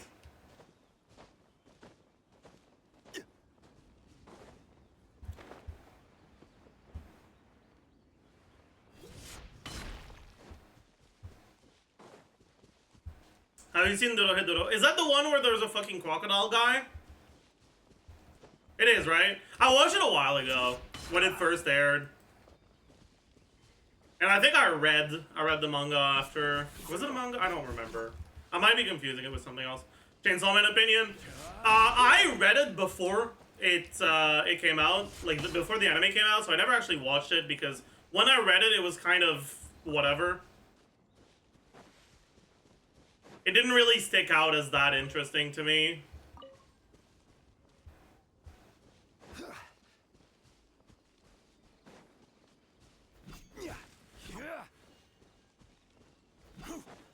But I know the adaptation is really good, so I might end up actually giving it a shot.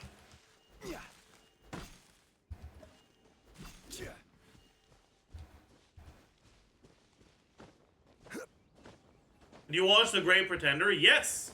I thought it was pretty good. I liked it.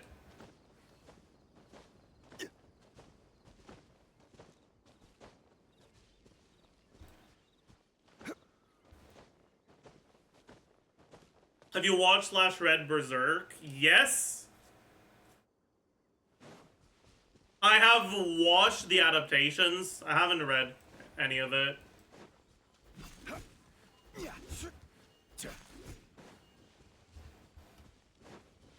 Is there any Trigger anime that you like? I don't know what studio makes what.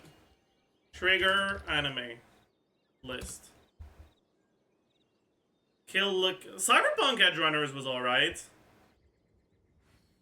Boats are made for transferring commodities back and forth. That's kind of Those it. that come across Liyue tend to stay a while. Yeah. So it is where many things come to settle. I thought Edge Runners really fell off in the last, like, 2 episodes, though.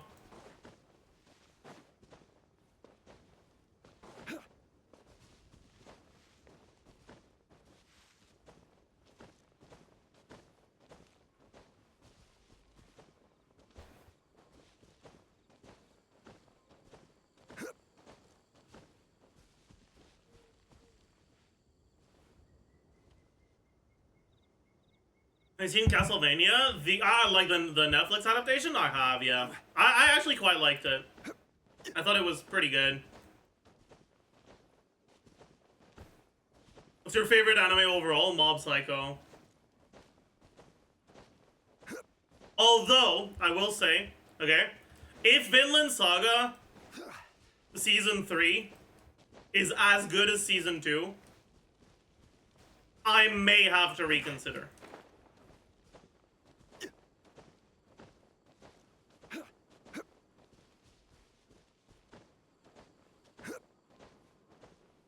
It's gonna be even better, then I may have to reconsider. Did you read Vinland? I have not.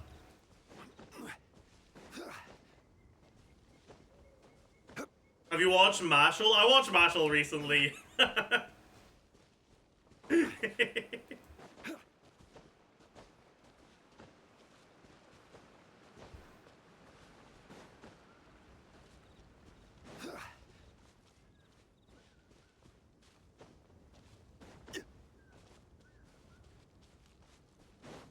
Yeah, I think Mob Psycho has a much better season 1 than Vinland Saga.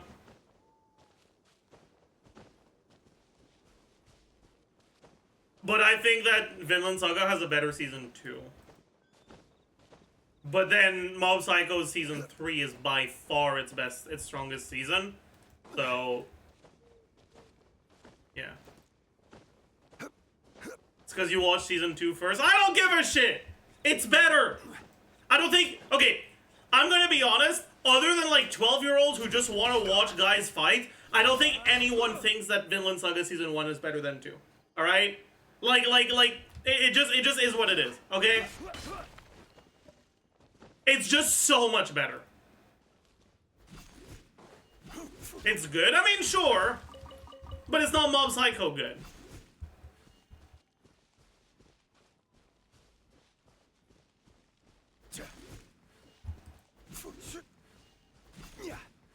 It's like Hunter x Hunter good, not Mob Psycho good. You know? Does that make sense?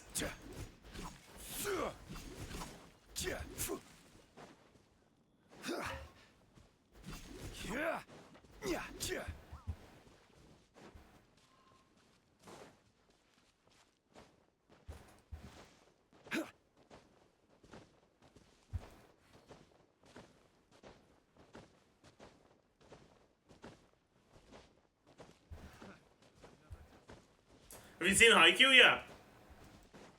Haikyuu, I think, is one of the best shonen there is. Like, to me, Haikyuu is what Naruto wishes it were.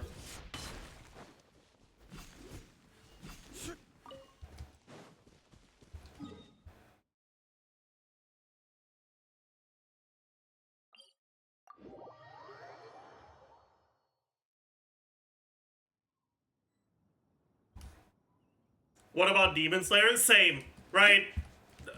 Haikyuu is what Demon Slayer wishes it were.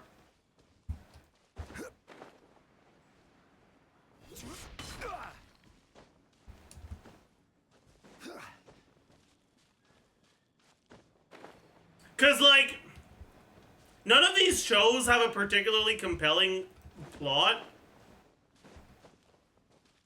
But at least the sports anime, like, they accept that, right? They're working within the confines of these are just, like, teenagers playing a sport in their school's club, right? They're under no delusions about what they are portraying.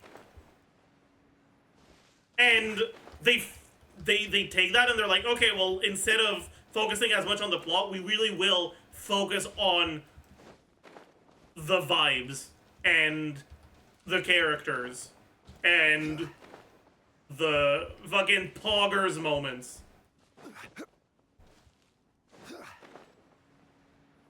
Right? We're gonna see that fucking emotionless bozo get a block against the fucking best guy and say "Ah!"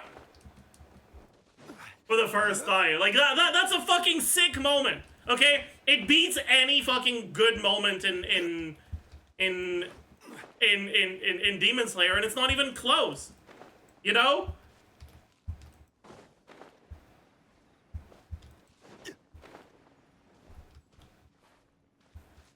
Like, that is what shonen is all about. Have you watched Smiling Friends? I watched season 1, but I can't find season 2 anywhere right now. I don't know what the fuck it's supposed to be on.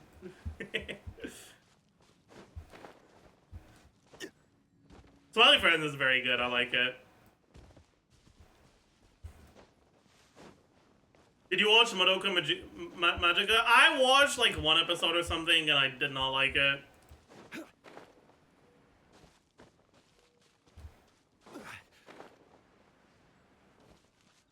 Who's his favorite character in Naruto? I'm actually curious. I mean, there is only one character in Naruto that is actually compelling. Alright? If anyone's favorite Naruto... Actually, okay, that's not true. There are 2 characters in Naruto that are actually compelling. 2.5. Because there's 2 characters that are actually compelling, and then there's another character that's kind of just the same as one of those 2 characters, right? And those 2 characters are Shikamaru and Rock Lee, right? And then just the half is Guy Sensei. If your favorite character in Naruto is anyone other than one of these 2, I think you haven't watched Naruto. Or you watched it when you were 12 and haven't watched it since. Or you just suck at... I don't know, you have weird fucking taste in media. I don't know, man.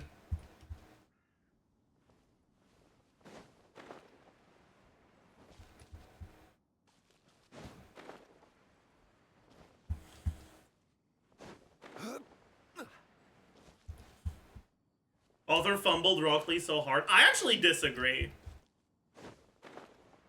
I think Rock Lee is probably the only character in Naruto that didn't get fumbled.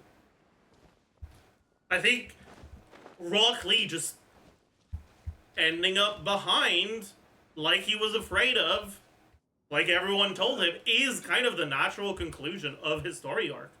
It's sad, it's tragic, and it's what should happen.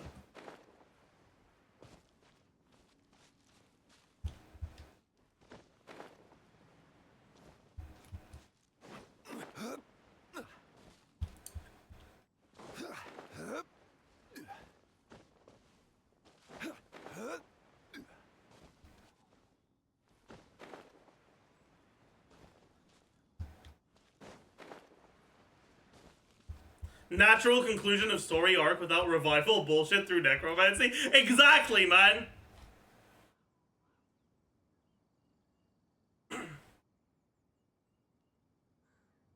like, my headcanon, okay, is that if Naruto was good, alright, Rock Lee's death would lead to Naruto acknowledging his privilege and realizing that hard work can only get you so far.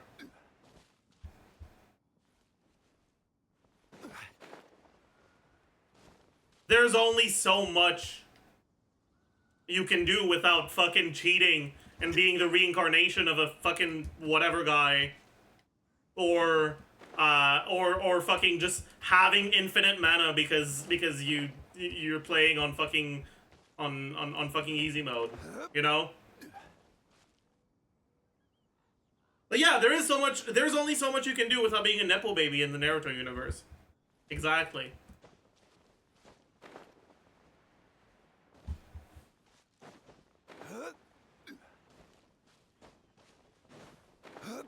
That fucking throwing your head against the wall 83 times isn't trying hard if you're fucking skipping class and acting out. You're not trying hard. You're not working hard. You're an Nepo baby who gets his way. And people who actually are all hard work just can't get as far as you because you're cheating.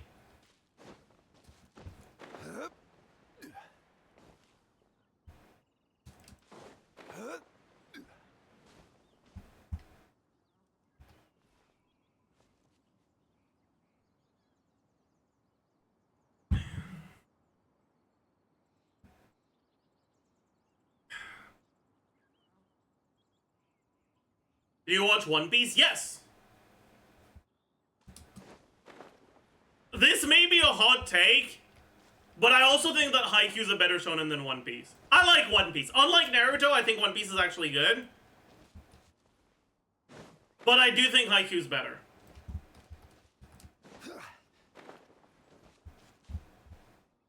I don't like Haikyuu as much, but I think it's better.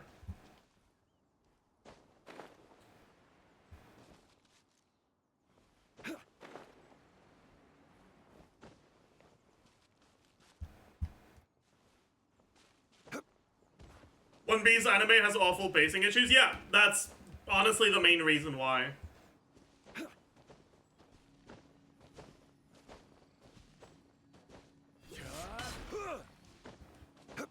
Also, Naruto is from Uzumaki clan, a clan with very powerful chakra. It doesn't matter, he's just a fucking reincarnation of the fucking first guy. Like, it doesn't matter what clan he's from. He's just straight up, literally the reincarnation of a fucking god. Like, who cares? He's, like, yeah.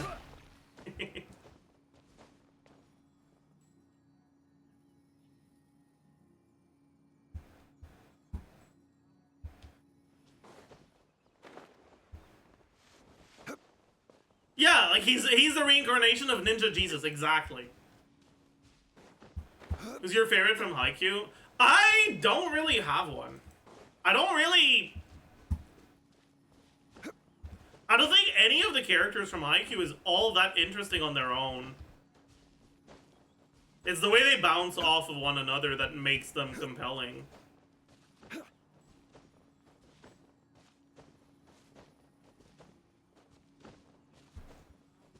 And honestly, the animation.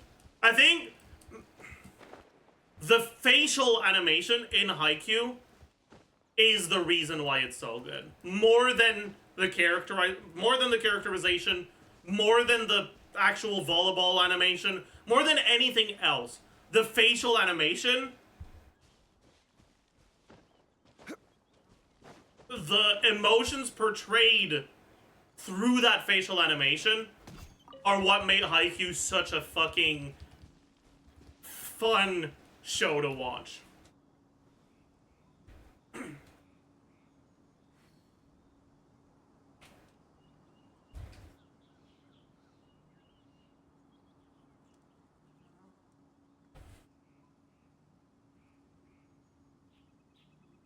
What do you think about Black Clover? It's good on mute. True. Can we discuss the downfall of Seven Deadly Sins? There's not much of a downfall. Like, okay, listen. The reality is that Seven Deadly Sin was kind of ass and really weird from the start. You know, when it came out, I was what? 7 Deadly Sins anime release date. When it came out, I was 14, okay?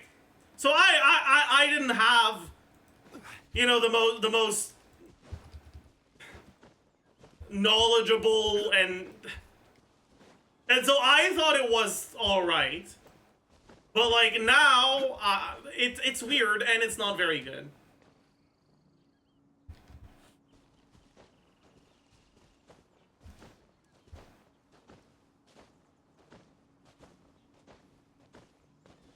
But it's so weird. On a series, did you watch a silent voice? I did, yeah. It resonated with me a lot.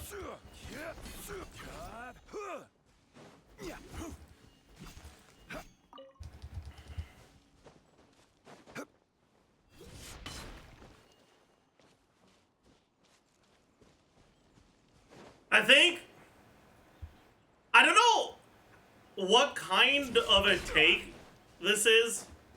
Like, I don't know how much people agree with this, but I feel like the girl being deaf in a silent voice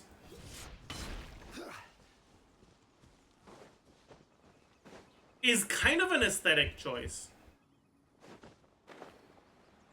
Right? I feel like it makes for some incredible moments. And like, it really does, right? Like, that fucking shot of her with the fireworks behind her on the balcony, like, that shit is only possible because she's deaf, right?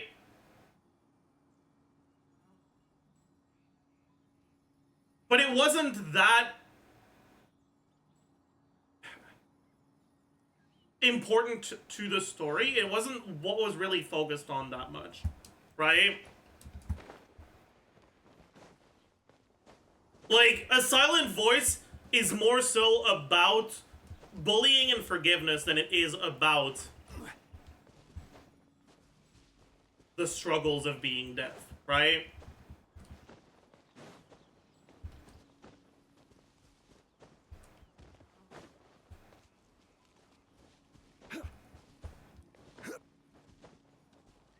But it resonated with me a lot.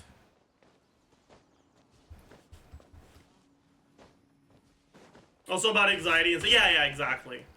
Also definitely about not as much anxiety, but self-loathing, yeah.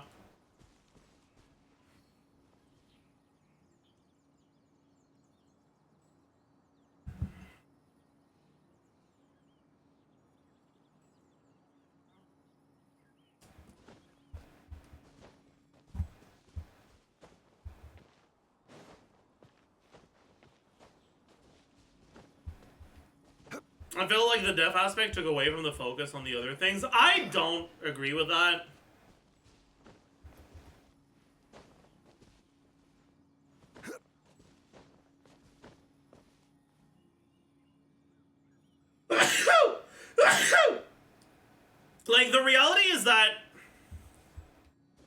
as much as kids can be cruel, they don't bully someone for no reason. There's always one aspect they latch onto, right? And the choice of making that aspect her being deaf, I think does help the story. Because it allows for ways of showing the bullying that is usually a lot more subtle, right?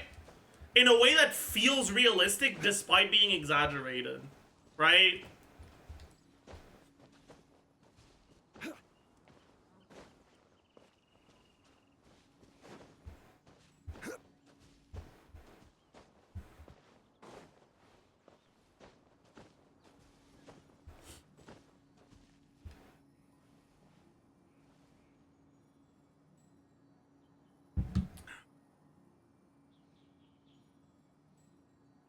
There was a scene in the movie where a girl tricked her into singing too early by telling her to follow her. Yeah, and it's so, dude.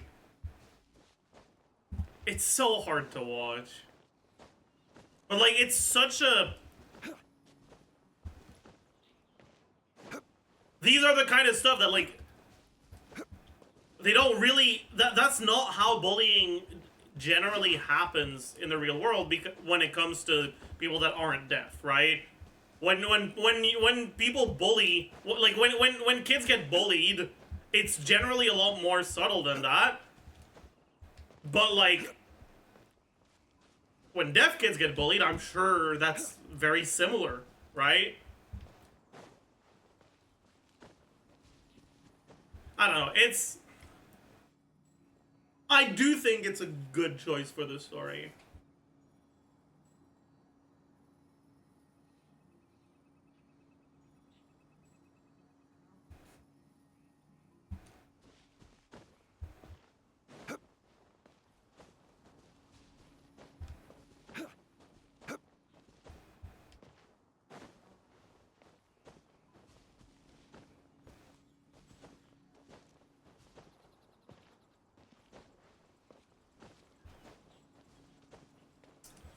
Anyways, Silent Voice is definitely very good. What are your thoughts about Oshinoko? I haven't watched it and I'm not really interested.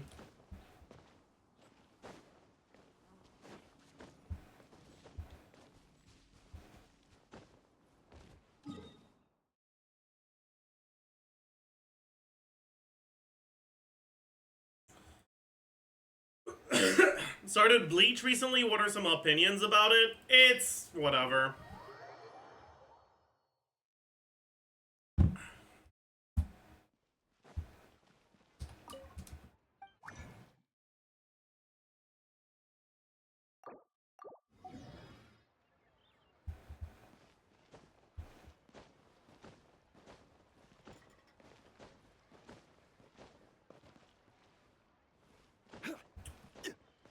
We watched Free.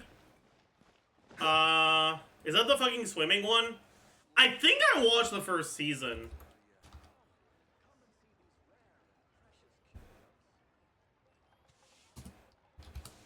It didn't, I barely remember it, so.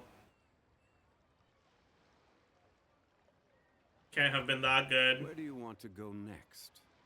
If you'd like to see Liyue's tourist spots, I have a few references. Yeah, I have watched this, I think. But I barely remember it. Osmanthus wine tastes the same as I remember. Watched Yuri on Ice. I actually watched Yuri on Ice when it came out. I thought it was alright.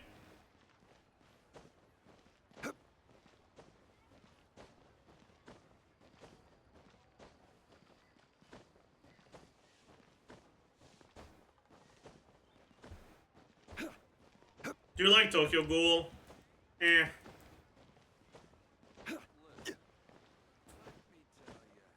I think my thoughts on Tokyo Ghoul are tainted by the fact that Parasite exists. It's so hard to look fondly on stories that tackle themes of, like, eating people, or like that tackle themes of like the not like natural chain of or whatever it's called, of like what eats what, the what's it called? I'm blanking, chat.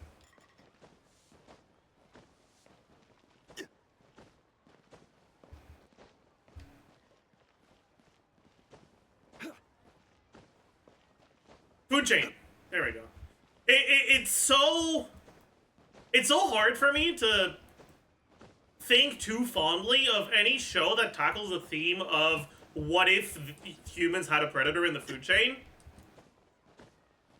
when Parasite exists and it tackles it so much better than everything else.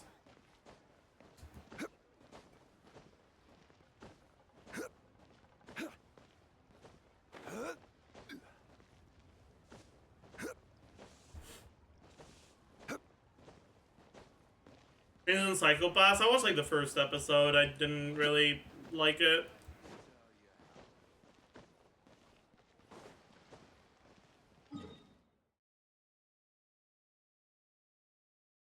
Are we cogging? We are not.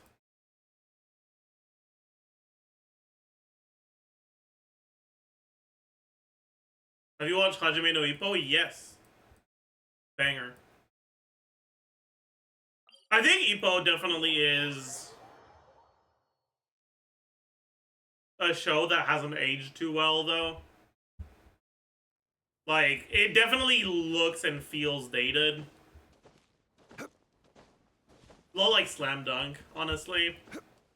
But like, these are shows that are good, but they're not the best. Like, they definitely do feel dated.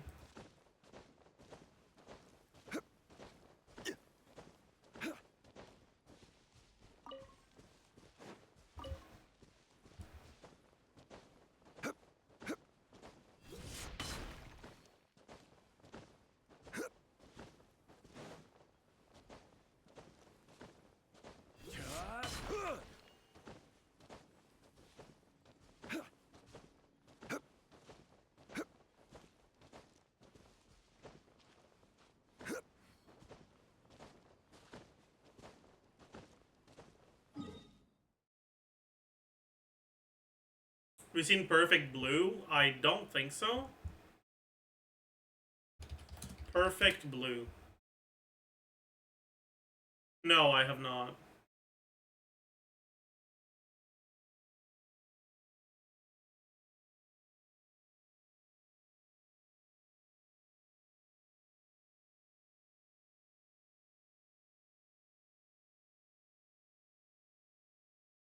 I've heard about it, though.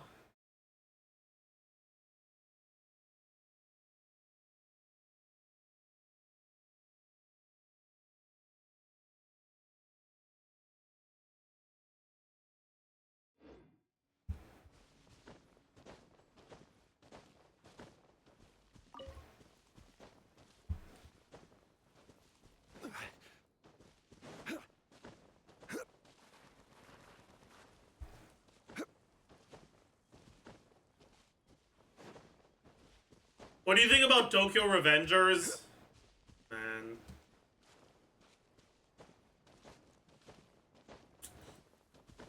It's weird. It's fucking weird. It's fucking weird.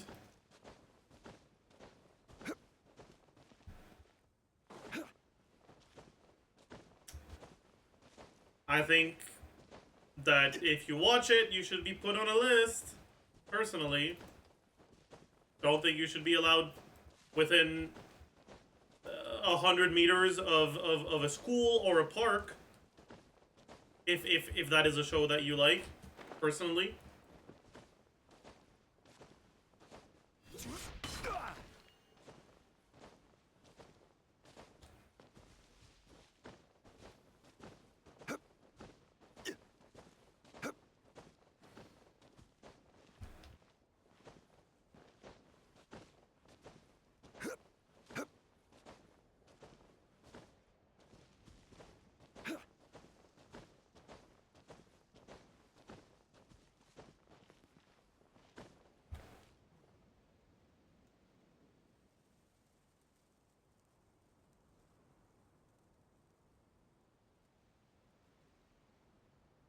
Have you watched Reincarnated as a Slime? Yes.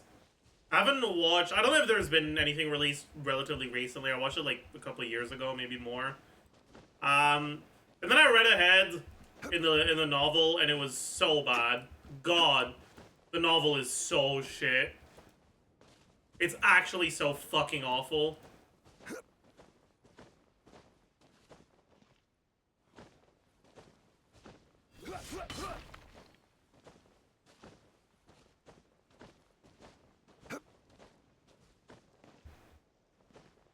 Slime drops off hard after a demon. Yeah, like, Slime starts off relatively interesting.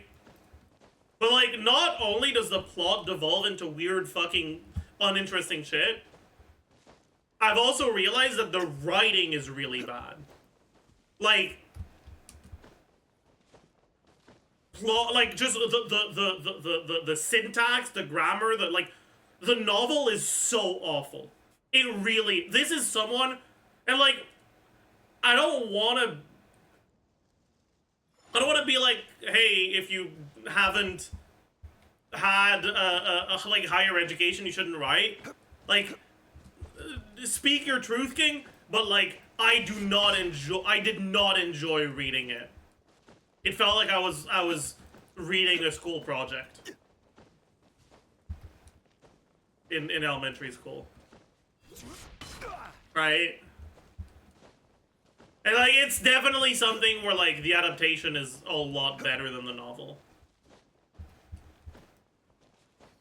It might have been a translation error. I don't fucking know, man.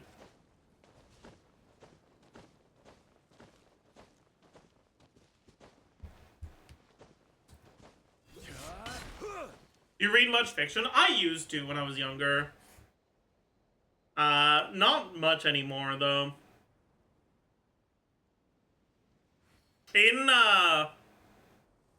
college, I kind of stopped reading fiction altogether. Read a lot of non-fiction.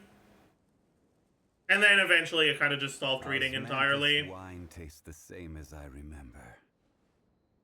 But where are those who share the memory? And now I can't read!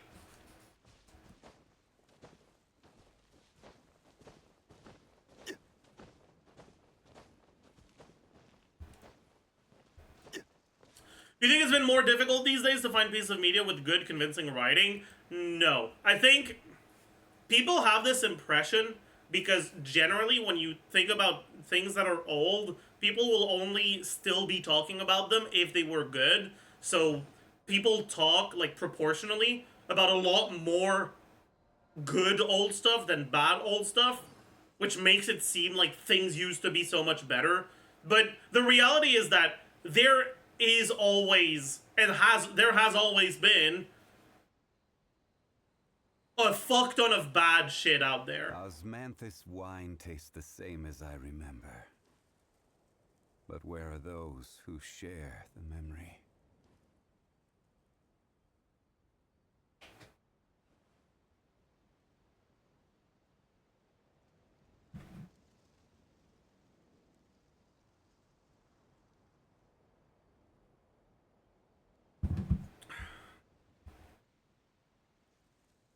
But, like, what's some really good stuff that's airing right now?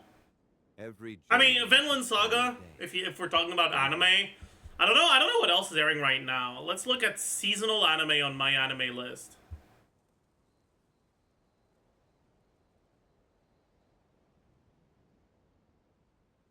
Ew.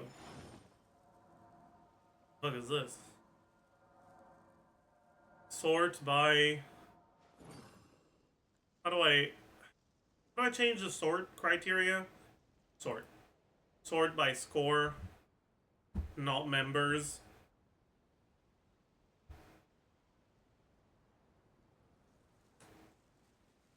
Why is the most recent fairy tale thing at an 8.2? Osmanthus wine tastes the same as I remember. What?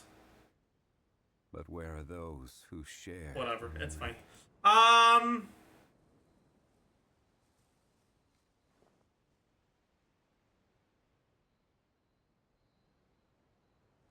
Okay, nothing too interesting this season. What about last season?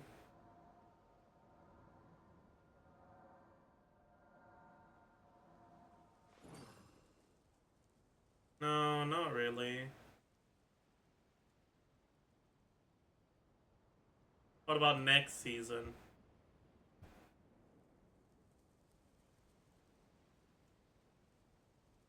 Osmanthus wine tastes the same as I remember. But where are those who share the memory? ReZero? Would I qualify ReZero as like actual good shit? I don't know. Let's get Freerun. I have said before, I have not watched Freerun yet. I don't think so. Like, it's not bad, but meh.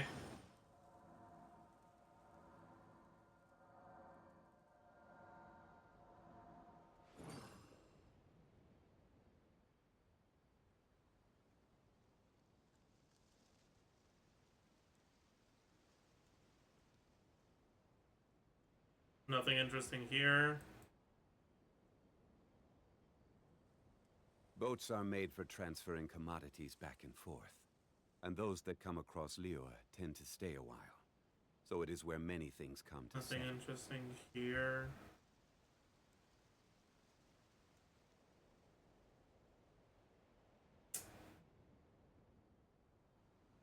I don't think One Punch Man makes it. Osmanthus wine tastes the same as I remember. But where are those who share the memory?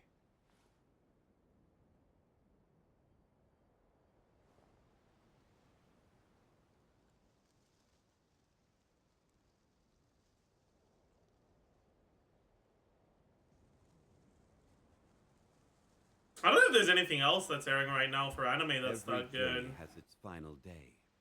Don't rush. Like for non-anime stuff, The Boys is pretty good.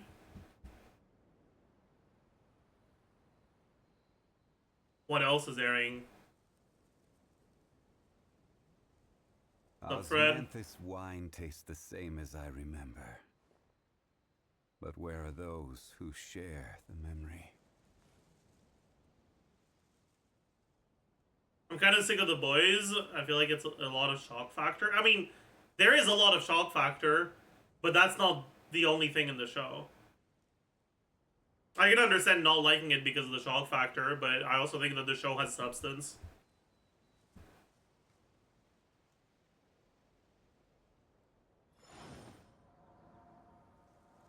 How's it going? I'm doing okay, I guess. Could be better, could be worse. Oh, Invincible, yes. Invincible is also very good.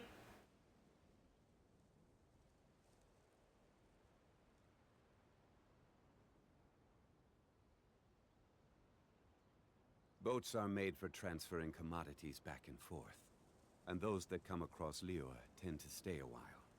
So it is where many things come to settle.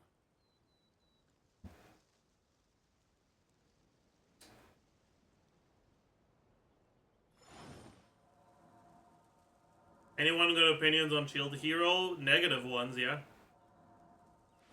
Not very good. The premise of it was kind of weird, and then it just gets weirder. It's, Osmanthus wine tastes the same as I remember. But where are those who share the memory? It's incel fantasy.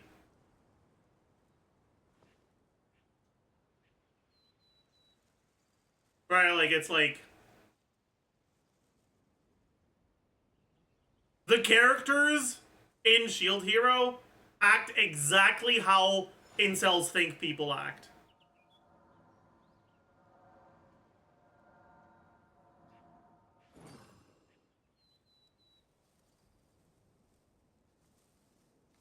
And the main character in Shield Hero acts exactly how incels act. Where do you want to go next? If you'd like to see Liyue, And then the side characters that are on the side of the main character act exactly how incels wish women acted.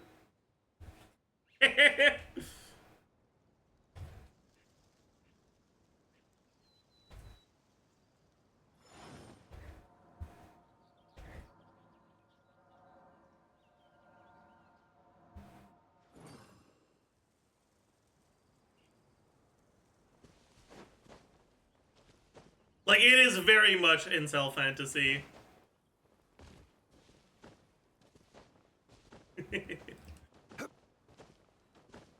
That's like half a fantasy anime. Have you watched Shield Hero? Like, I don't think you realize how bad it is.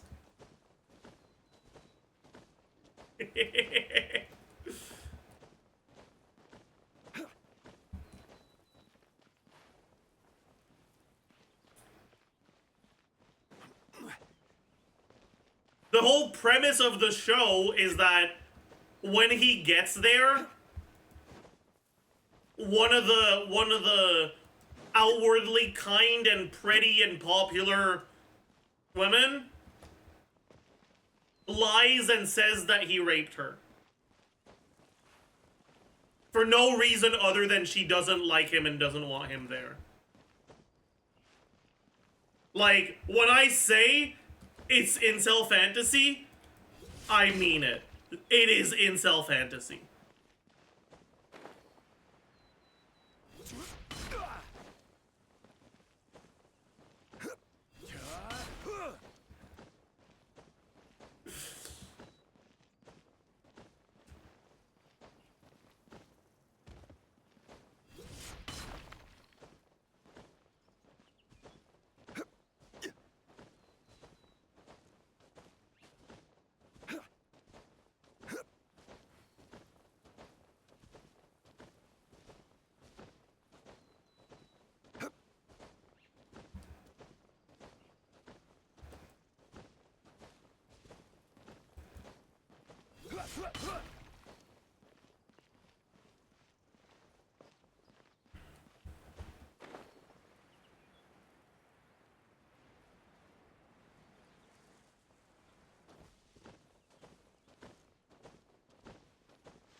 Any isekai with Sigma MC and all-female team are the two main ingredients of an incel fantasy isekai. I mean, okay, sure. But again, right? Shield Hero is like, it takes it to another level.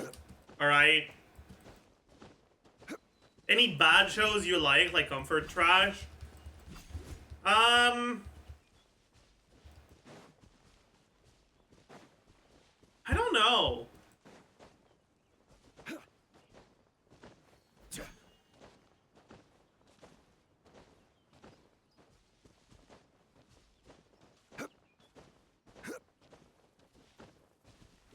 One Piece? Eh.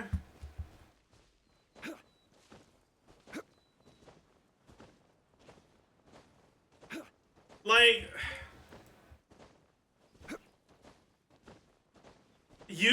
nothing that comes to mind as like, I would watch it again, you know?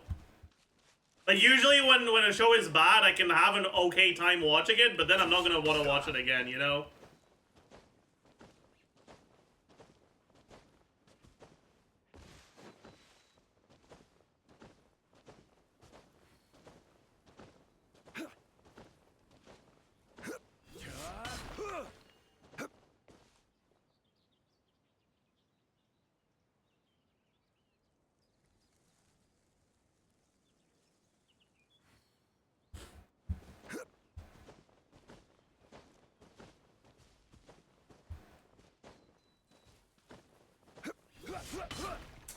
Anyways.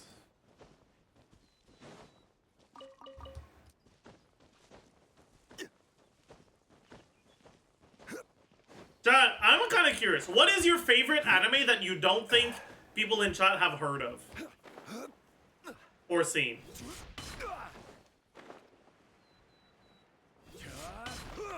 Odd Taxi? I've heard good things about Odd Taxi.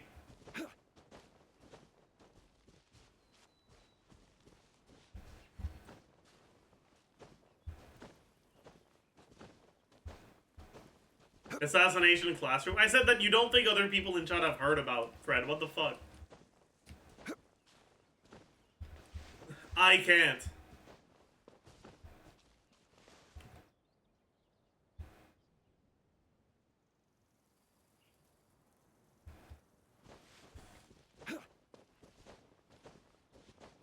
Marge comes in like a lion? Isn't that one of the most fucking popular shows that's been released in the past few years. Fucking, huh? To be fair, people probably haven't watched it because it's ass. True!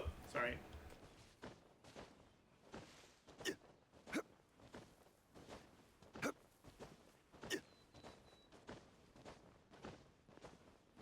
Mine is 1 ounce. I think you guys. I would recommend you guys watch 1 ounce. Very, very underrated. It's not that unknown, but like, yeah, I think it's really good. Unironically, the biggest issue with 1 ounce is that it's too unpopular. And because of that, Boats are made for transferring commodities. It's really fucking hard to find a translated. Tend to stay a while. So it is where many things. Like it's really, really hard to find the manga translated. And it's not even that unpopular, but it's just, I don't know, man. People don't talk about it enough.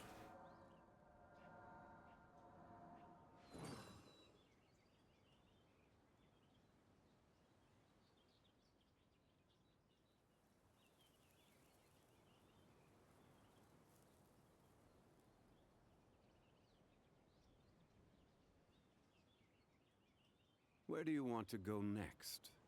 If you'd like to see Liyue's tourist spots, I have a few references.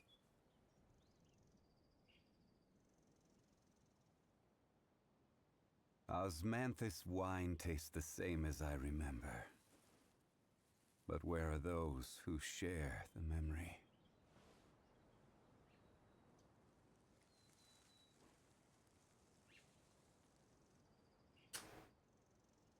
Anyways.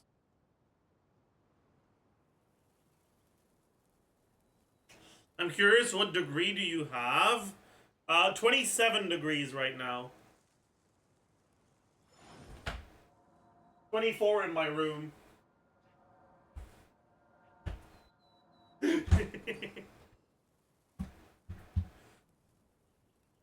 I didn't finish my degree. I'm like over 80% of the way to a degree in math and physics. But there's no real reason why I would need one, so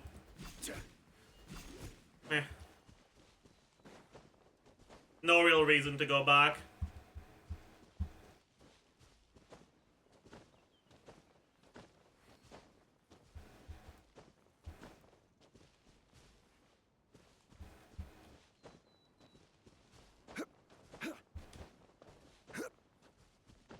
University is overrated. Okay, I'm gonna be honest with you, alright? I think that science majors are not forced to take enough human sciences electives.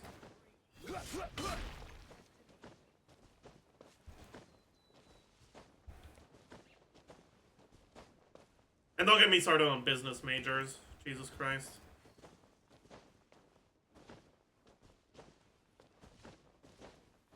Business majors literally, like, are completely worthless.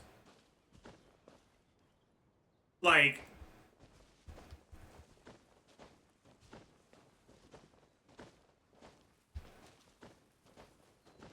you come out of a business major a worse person than you were going in.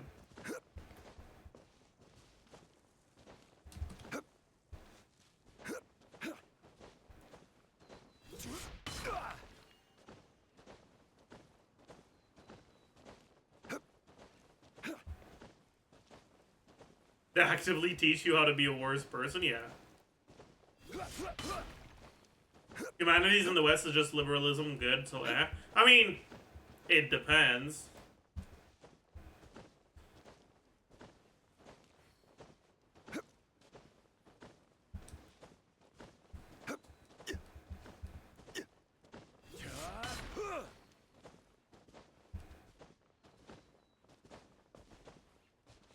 But anyways, personally, it is my belief that there's a lot of stuff that you learn in your major that's like tangentially related to your major that you don't need to learn, right? Like if I'm doing a major in math, I don't actually really need to learn that much chemistry stuff, right? Like I don't need to take a biochem class. And instead of being forced to take stuff like a biochem class, I should be forced to take philosophy classes.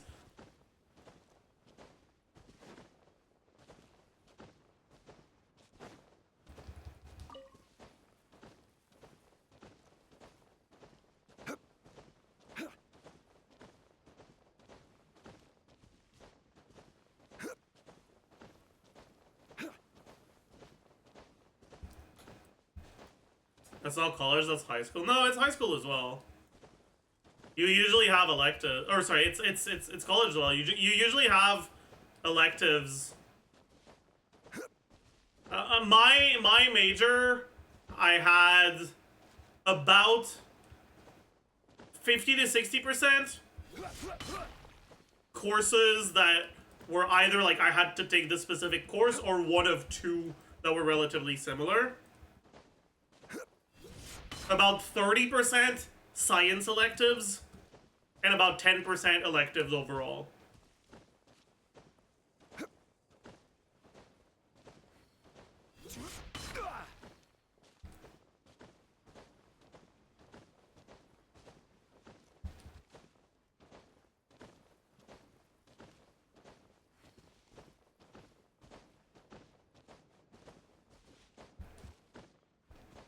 But I think it should be a lot more like 40, 10, 50 than 60, 30, 10. If you want to keep the 60, fucking make it 60, 10, 30 at least.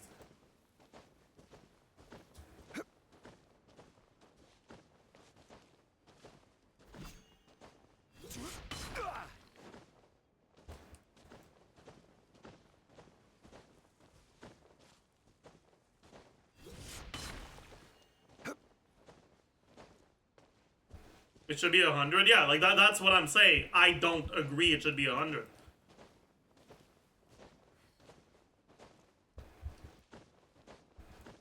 You should learn how to be a better person in school. Most parents don't fucking actually raise their kids properly, and learning to be a better person should be something that everyone does, not just people who are lucky enough to have good parents. And so there should be mandatory philosophy and politics courses.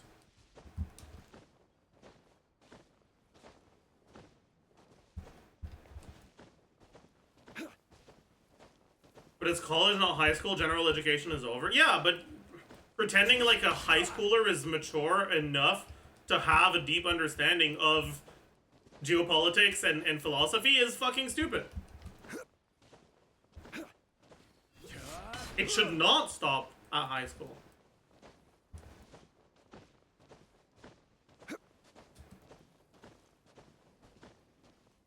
Also,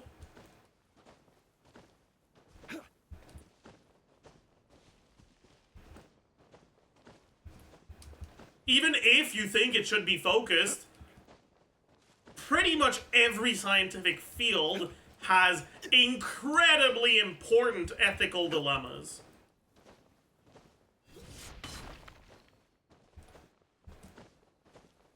Which means that those philosophy classes actually are relevant to your degree.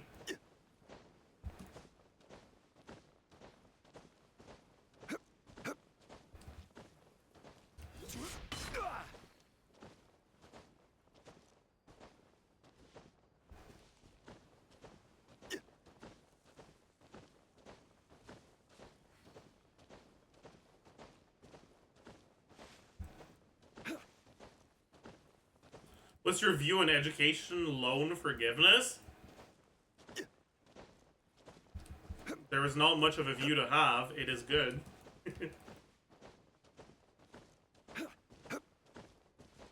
Unless it's a business degree. If you get a business degree, you should not have your loans forgiven.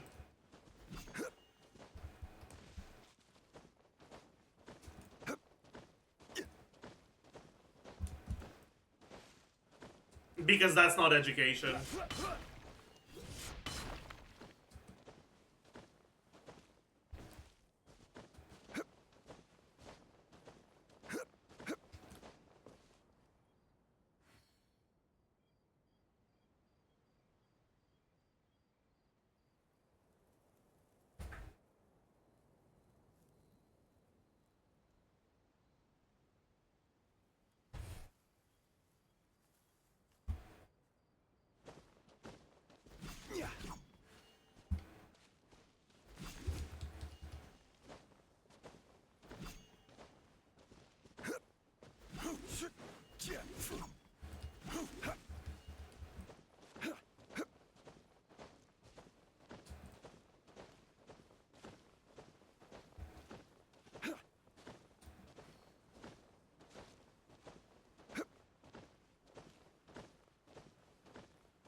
Too many fresh out of high school students going to university and college because they don't know what to do or they think they should.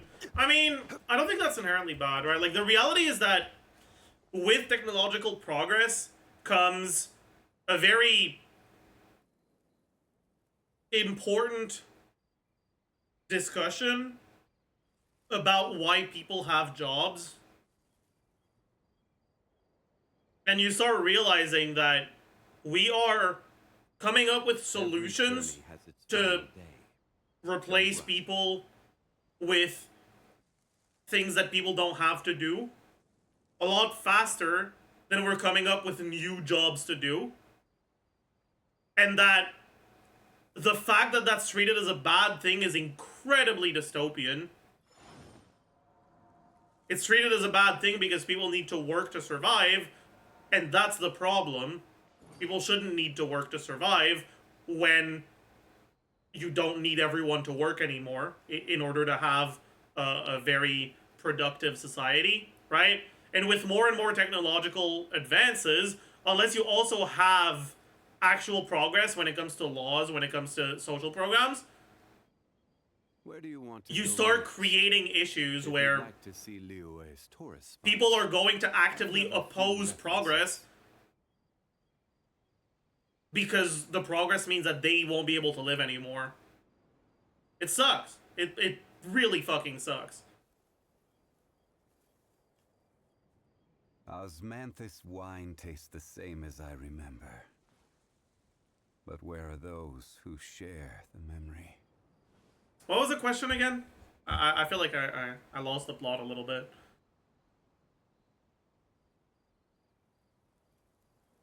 Oh yeah, about people going to university because they feel like they should. Like, okay, a lot of people getting higher education, getting more educated in general, is a good thing. Objectively, it's a good thing for society. But also, because there's only so many jobs available in those fields, a lot of them are going to end up not being able to get a job with a master's degree or even a PhD. And the reality is that that shouldn't mean that they can't fucking feed themselves. Right?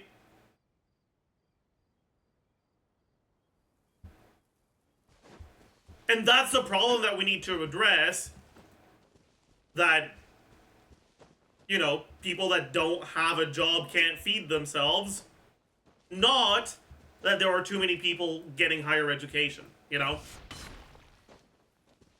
Because the only reason why that's a problem is because you need a job to survive, and that's shouldn't be the case anymore.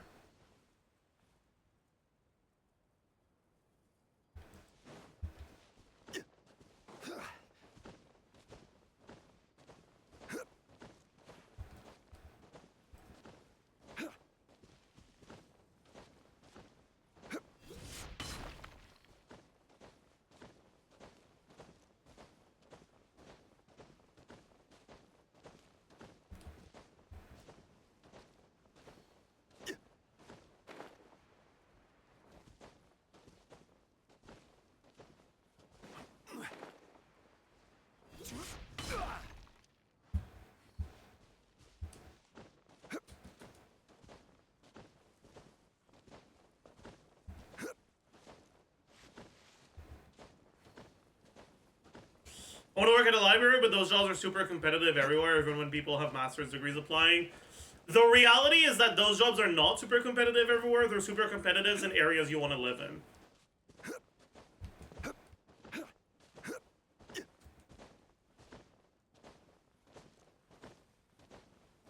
I get what you're saying, though. Like, working at a library is a pretty fucking good job.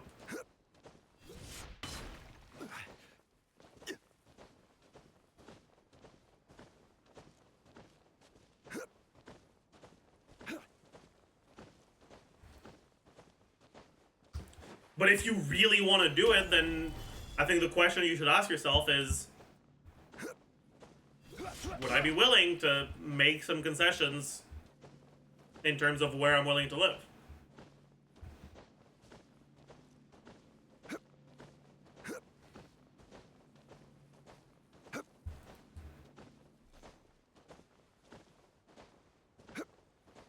Would I be willing to have my job be incredibly difficult and honestly in danger of just my job title just straight up disappearing because I'm going into an area that has really bad funding for libraries?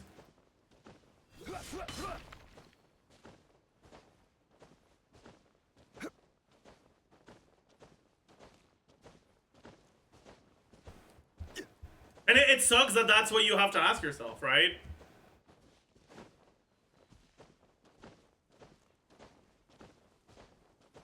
Like, libraries are such good community places, and in a perfect world,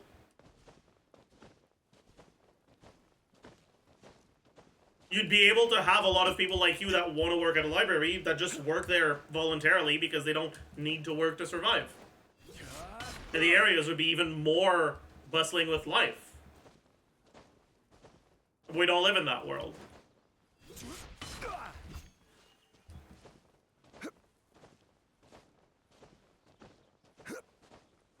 Life, yeah.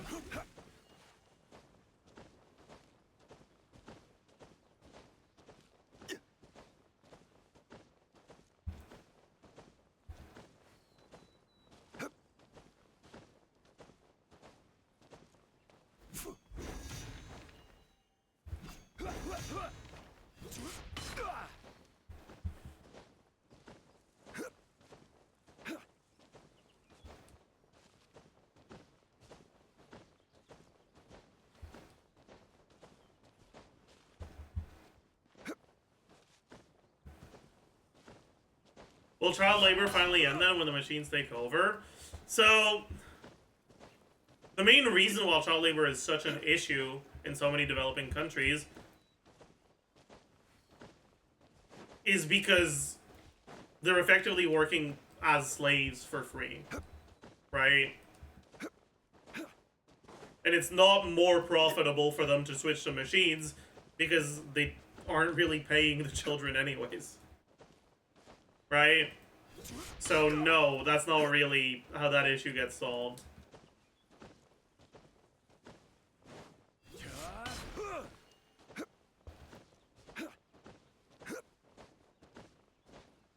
Sure would be nice, but I mean, with enough technological advancement, maybe you reach the point where it actually does become cheaper just because of import costs to have the machine do everything locally.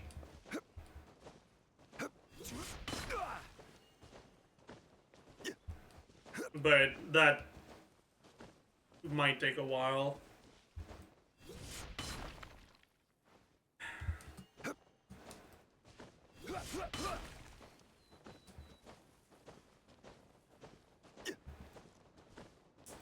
The issue can only be solved by the developing countries becoming developed. Yeah, and that's not gonna happen as long as the US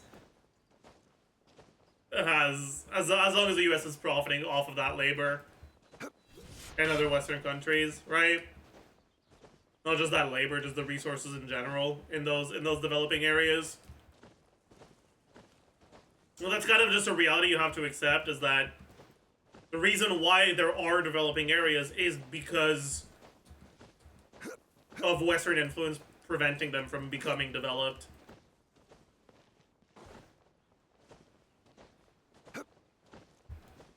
And as long as it keeps doing that,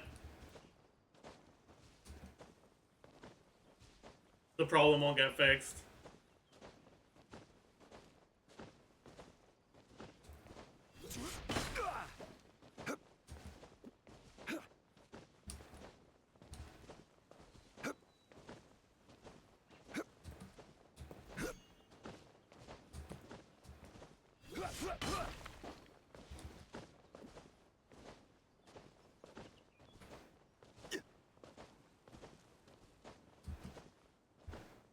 Anyways, this whole thing is very dystopian and it's very sad to think about.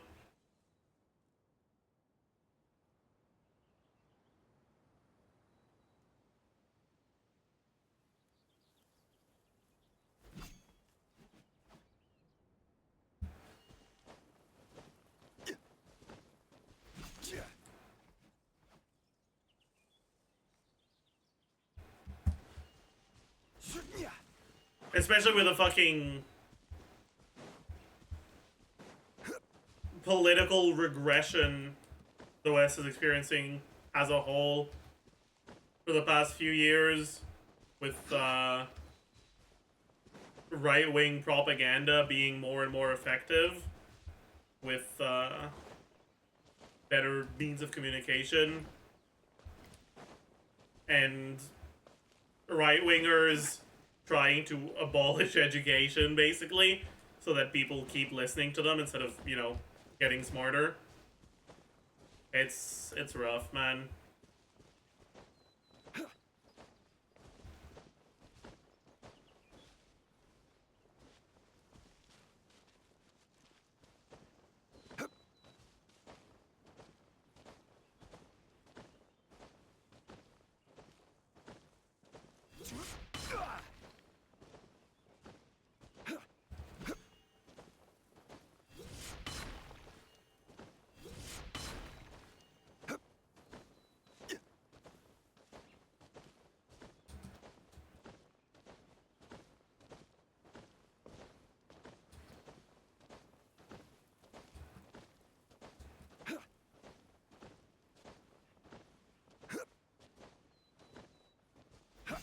Zaj, how are you?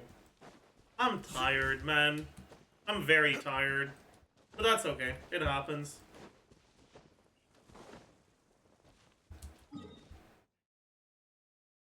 Tomorrow we'll do Abyss. Wait, when is this resetting? 11 days. Ugh.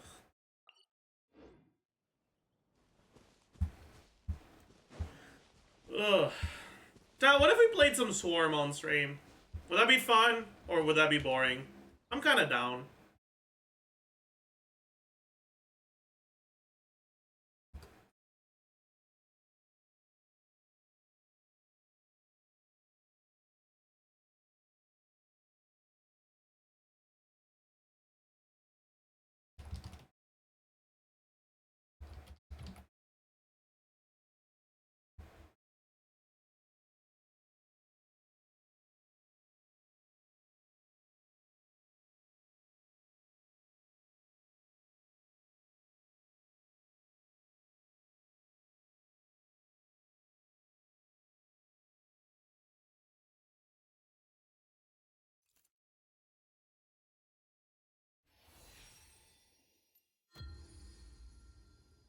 Wonder if it's gonna work. Doesn't look like it.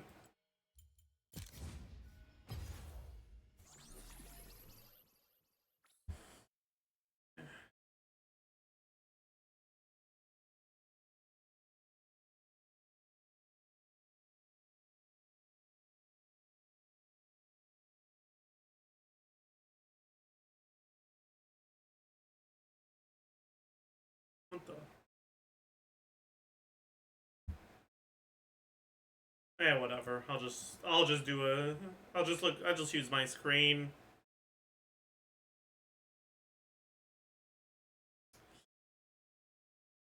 Alright, chat, I think I'll do the first game alone.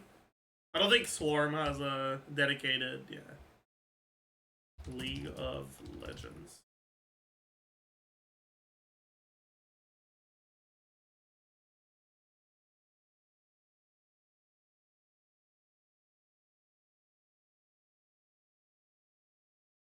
Swarm Gaming. I'll do the first game alone, and then I'll show you guys. And then maybe we'll play with chat.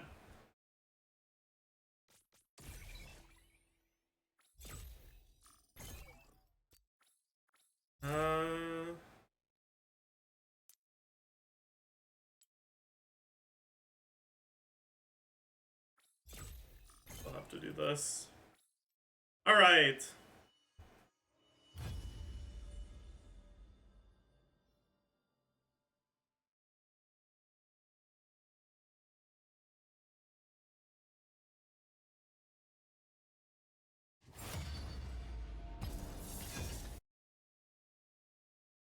Maybe this is gonna work now.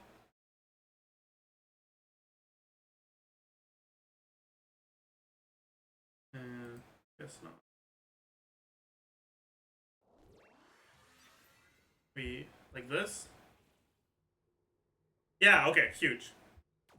Alright, so this is basically a roguelite, bullet hell thing, whatever. So all like Vampire Survivors, for those of you that have played that. Oops. Great start.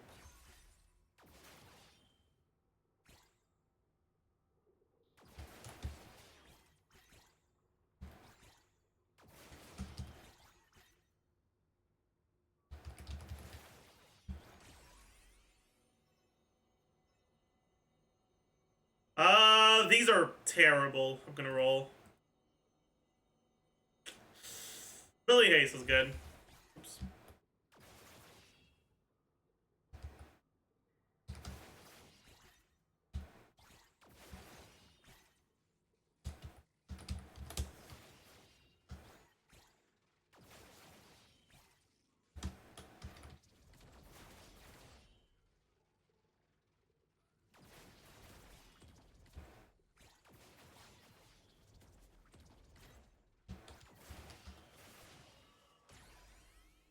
These are awful. Fuck. Okay, I'll take move speed, I guess.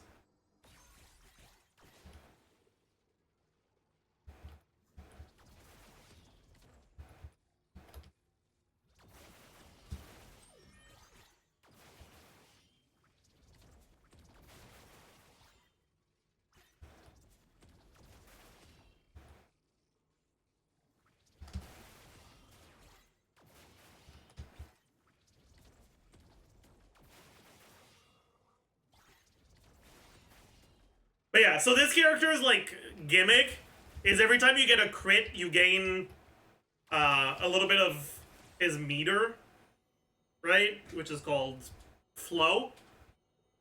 And when your flow is full, you launch your tornadoes. So the goal is to get as many abilities that can crit as possible. And as much crit rate. And to try to have your tornadoes shoot out very, very quickly. Oops.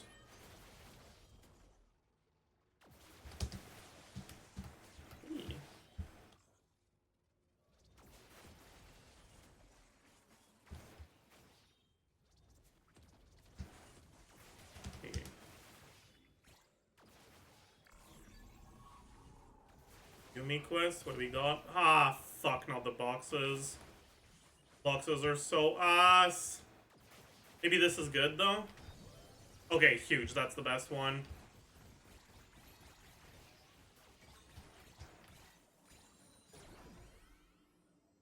Okay, we got another ability that can crit.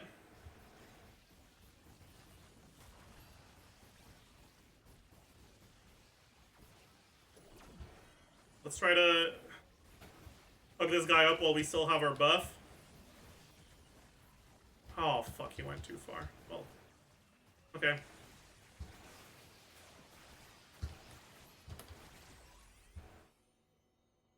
Come on.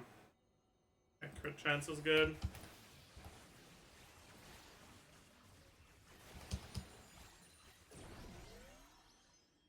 Okay, lose ability haste but gain damage? No. These are not great. I'll take card collector.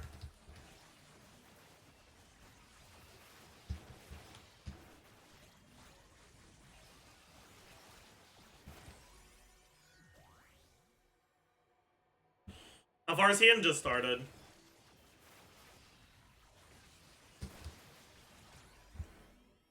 Ew. I'll take max health, I think.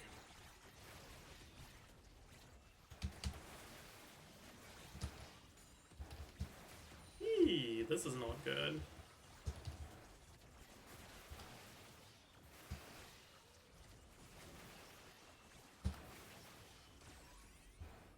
More crit chance. I still don't have a single upgrade to my base ability, so this is not looking like a great start.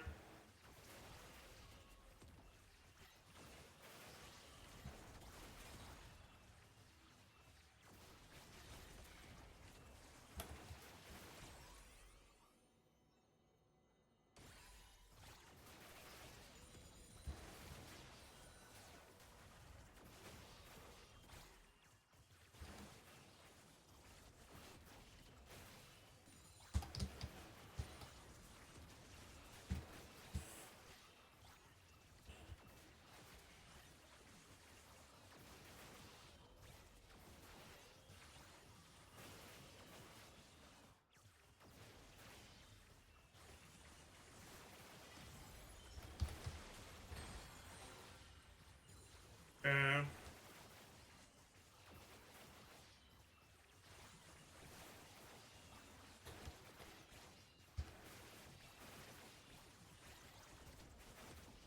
Yeah, this is not looking like a win.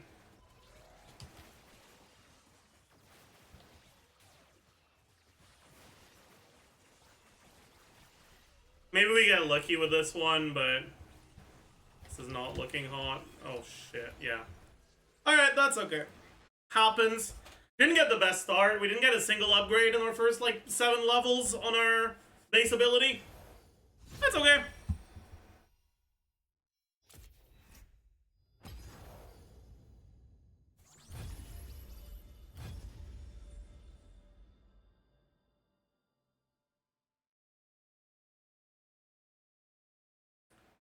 Who's the most fun character in this mode? Probably Yasuo so far.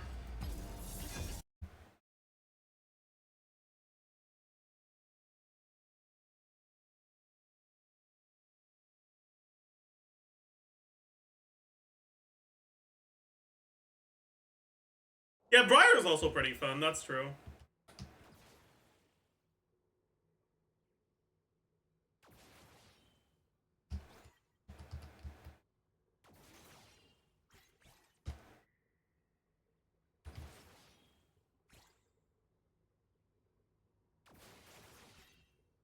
Where's my XP? Maj.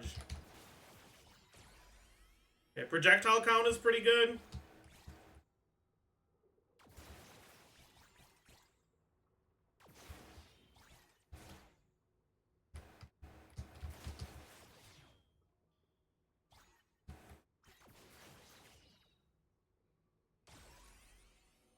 Moew Blaster is alright.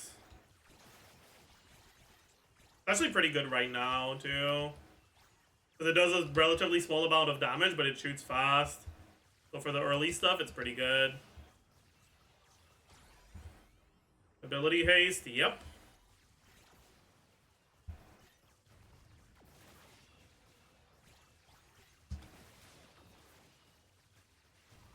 Yeah.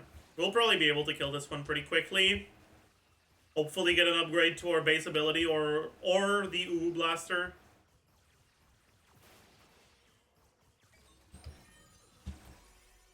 Fuck. Well, ability haste is fine, I guess.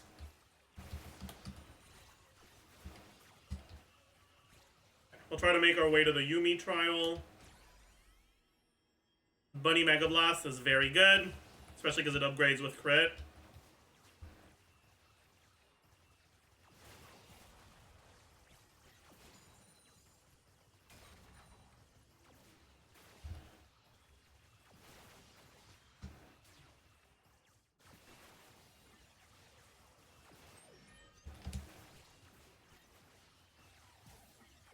Okay, please don't be boxes again. Boxes sucks. Of course it's boxes.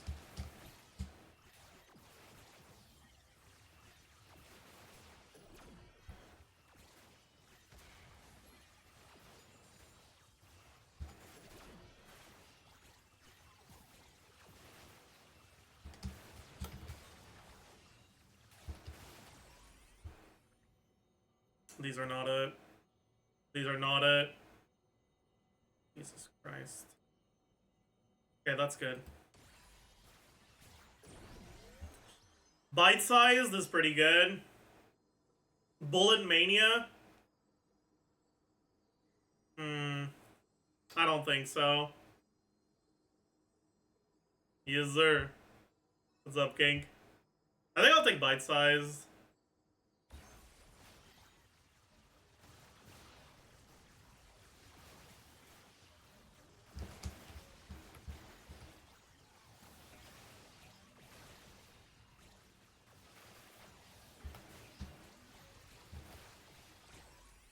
Huge! We got the crit upgrade.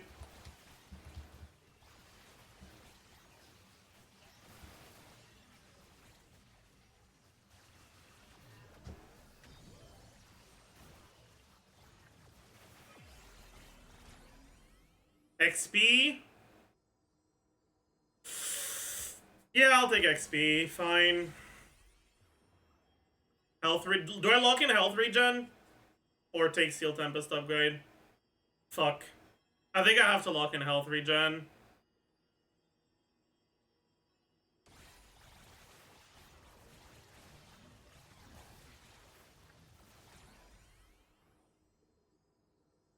Take XP.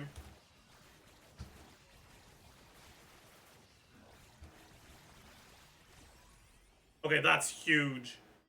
Oh, that is insane.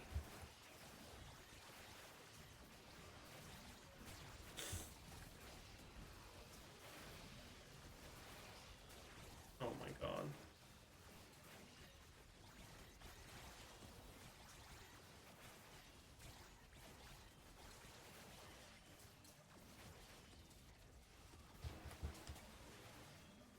What the fuck?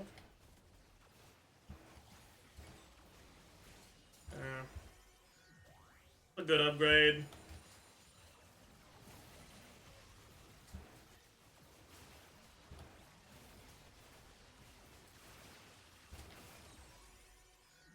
That's a good upgrade.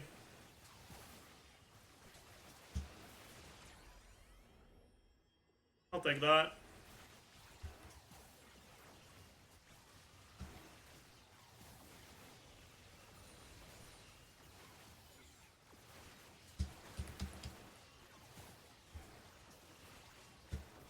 Ew.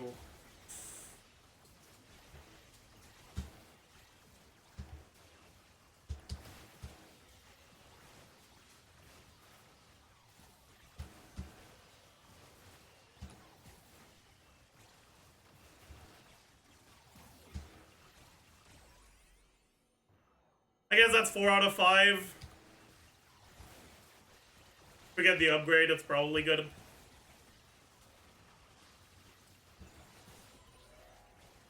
I think I'm strong enough to do the Belveth trial. Probably want to wait out the bats first, though.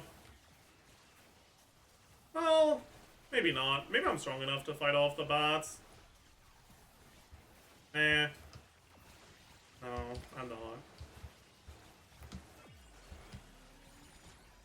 Projectile count upgrade or Vortex gloves?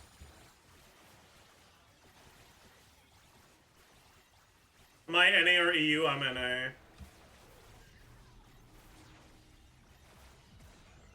Okay, that's really good.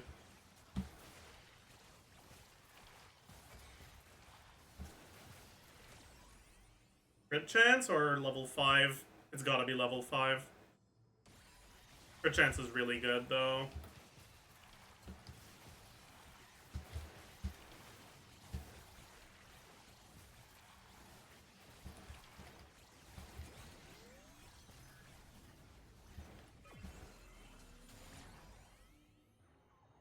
Steel Tempest upgrade for sure. Projectile count for sure. XP for sure. Crit chance for sure.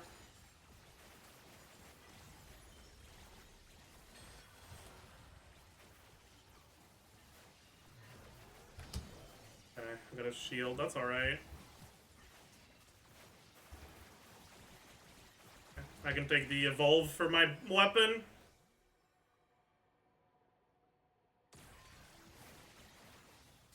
Which is gonna make it hit a lot harder. Very nice.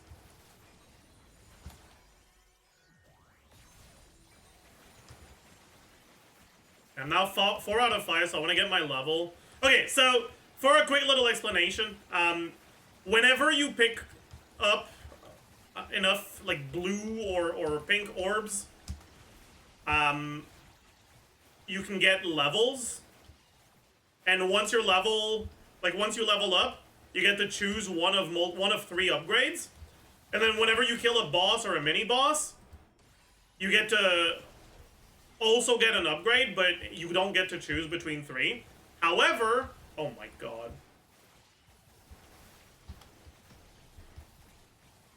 You do get to evolve your abilities if they're level 5. And I have evolved my ability, which makes it very, very strong. And as you can see, I have now somewhat scaled, and I'm pretty damn strong now. It's gonna be a while for this, sure, let's take it. Health regen is very nice. Okay, let's go do the Yumi quest. Hopefully it's not too bad.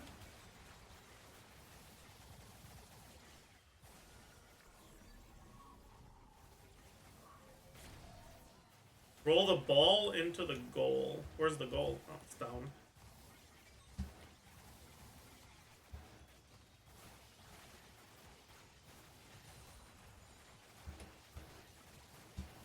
Okay.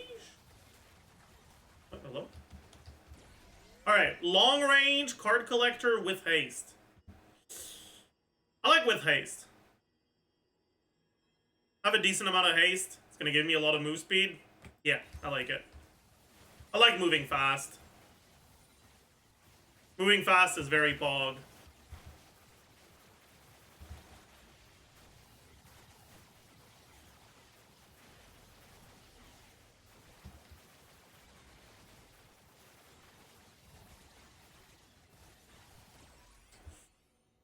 Crit chance upgrade is better than Uwu Blaster upgrade for sure. Now that I have actual weapon upgrades, getting more crit chance means as you can see, right, I slack my flow a lot faster, which just shoots more tornadoes, which deals more damage. So getting more crit rate is paramount. It's very important. How much crit rate do I have? 64% right now. Okay. There is a temporary upgrade in here that I can get. If I can walk there. I am able to because I have beaten the boss. Oh, it's kind of bad. It's okay.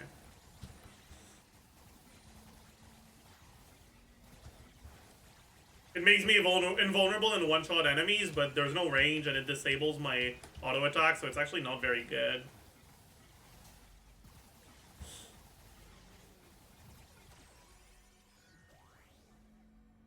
That's good, actually. It's very good.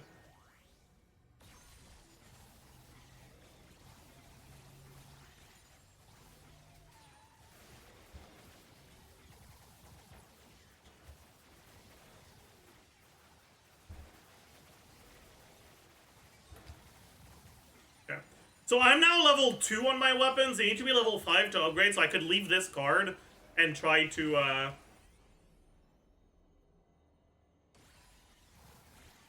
just pick it up once I have an ability that's level 5, but I don't think it's worth it here, because it's going to take too long. If I had an ability that was level 4, I would. But as I did not, I think it's better to just do this.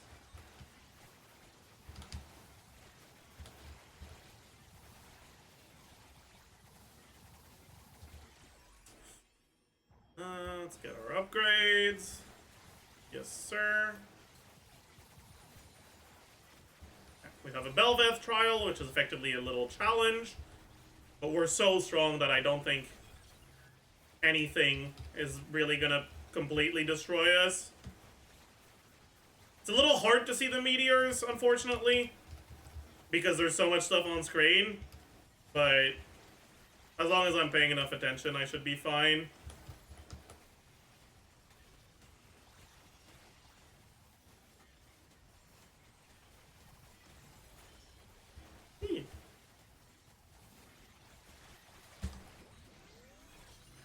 Okay. I think I'm close enough to the upgrades that I'd rather just get that. Yeah.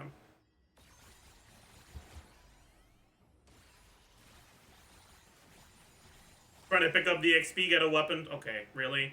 All my weapons are level 4 now? Really? Surely I can get 1 to level 5 so I can pick up the card? Yes? Here we go. Isn't Garen meta here? This is not League of Legends. So, you can't just pick anything. There's only a few champions that you can use. And they don't have their actual League of Legends abilities. They're different.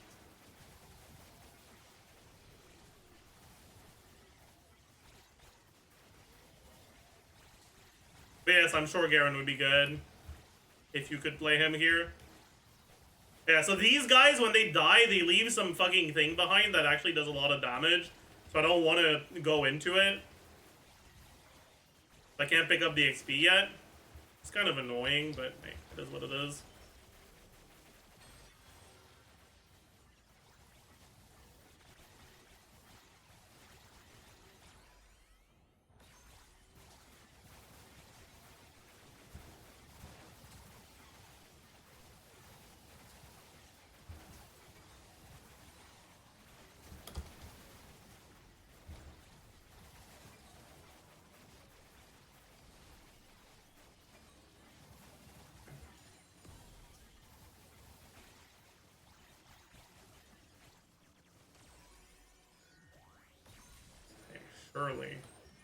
Surely one of the... There we go.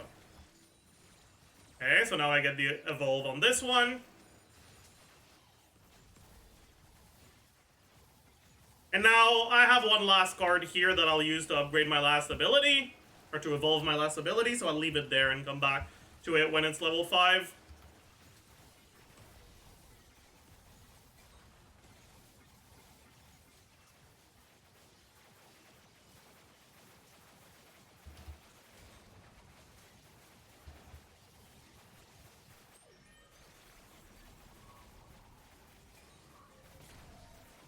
Cash the red dot. Where is it?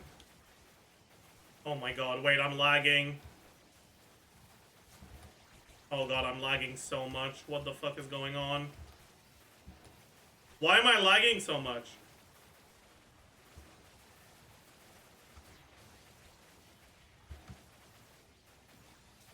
Jesus, it's actually so bad.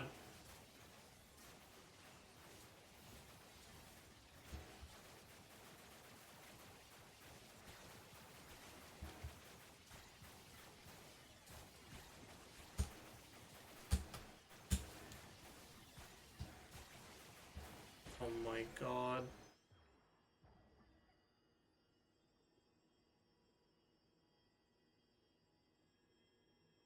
I want to lose ability A's. Honestly, fuck it. Yeah.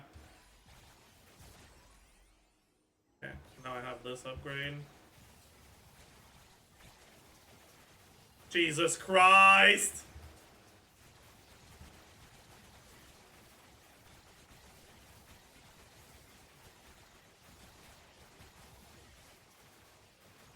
Oh god!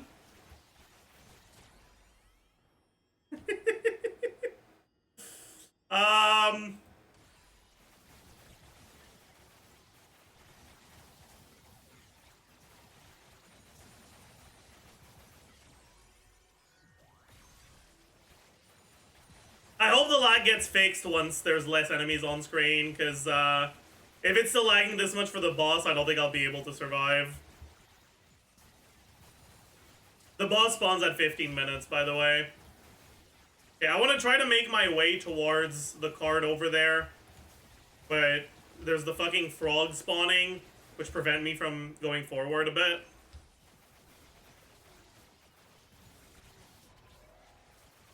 Velvet trial.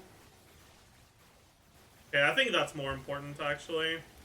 Oh my god.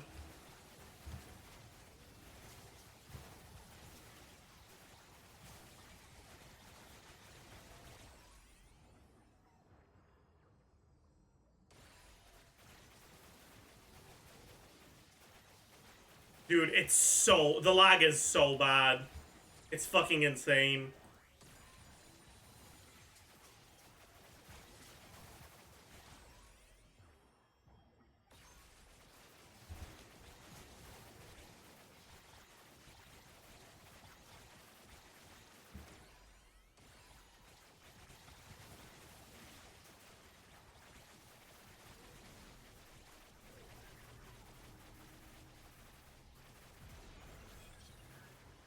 Oh god.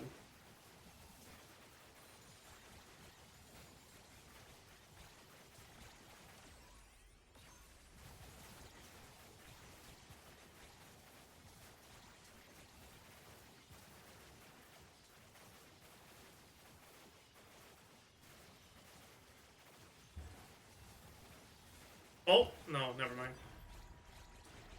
Belveth has spawned.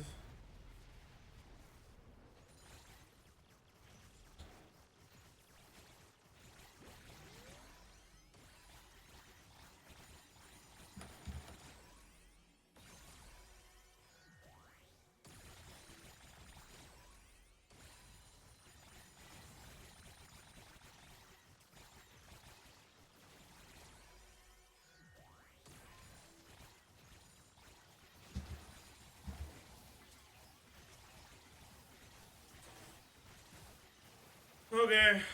I mean, I'm very squishy, so I'm very scared. If I fuck up, I'm gonna get one shot.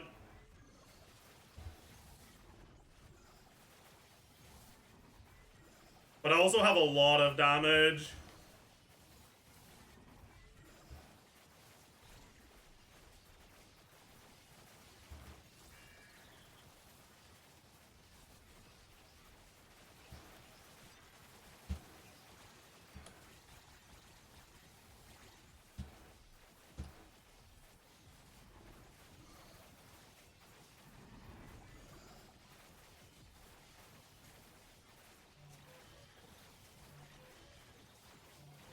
What the fuck?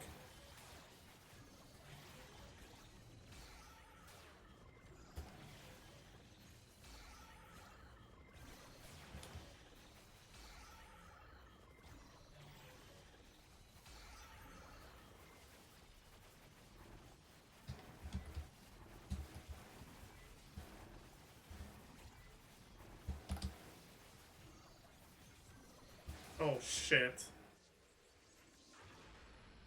Fuck. I got one shot. No! Don't need to see if everything dies. It's a boss. It takes fucking, like, at least 2-3 minutes. It doesn't die. And it one-shots you, so... I did not know how that attack worked, though. I've only done this map, like, a few times. So... now I know that you have to, like, remember the pattern, and that's what it does after. It doesn't actually do it, like, at the start. Oh well. How do you win? You have to beat the final boss at the end. So if I beat that enemy, I would have won. What difficulty was it? This is hard.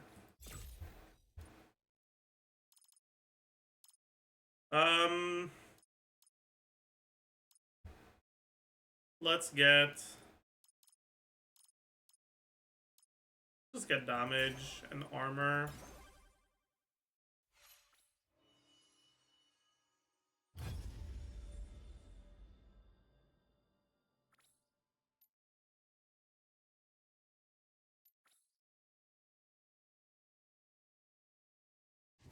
Yasuo looks fun. I just unlocked him. I guess I'll play him. You have to make sure you unlock crit rate before you play Yasuo, because Yasuo without crit rate is completely worthless.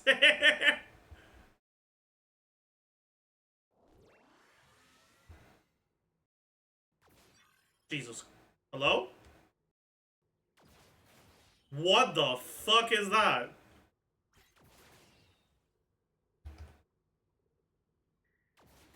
Also, should show up in a second for you guys. There we go. Okay, that can crit and it's pretty good. So is a WOW Blaster. I think a WOW Blaster is better right now.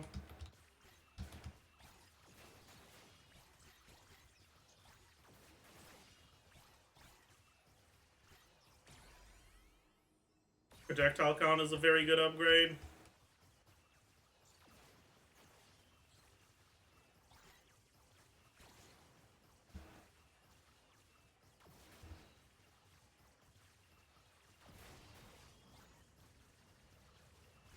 Yeah. What? How does that hit me, man? Okay, dude.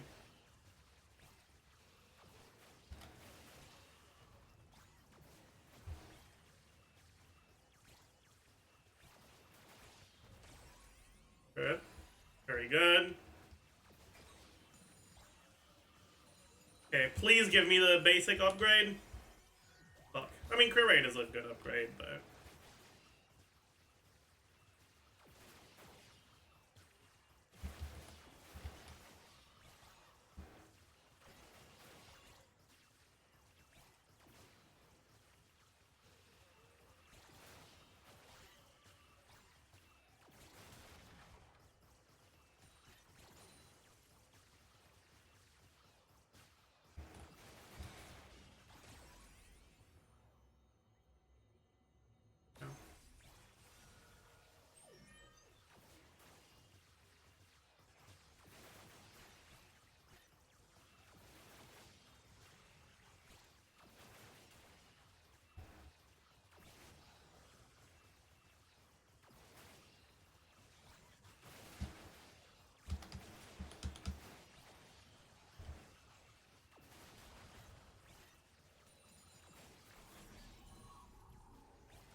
Race to the finish? Okay, I can do that.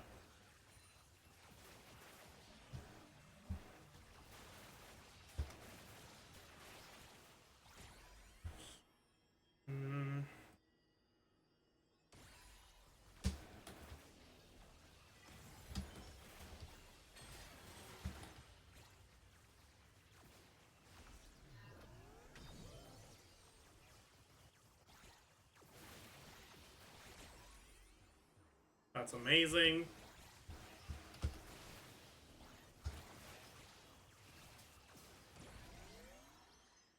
Is gathering speed good? I don't know. I think I'll take with haste.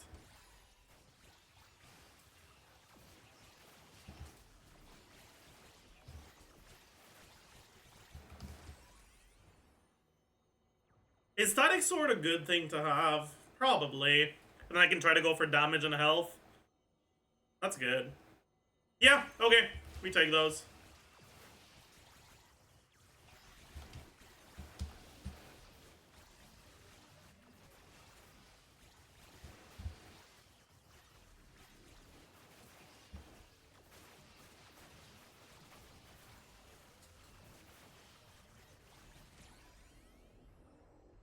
Yep, lock that in.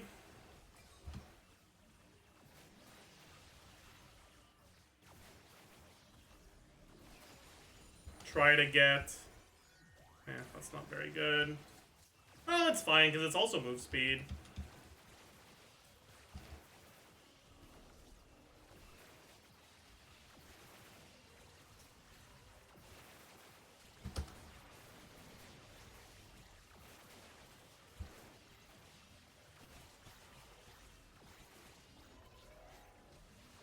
Velvet trial. Don't think I can do that right now.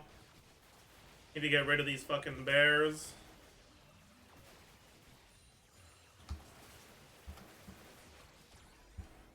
Still Tempest upgrade is good.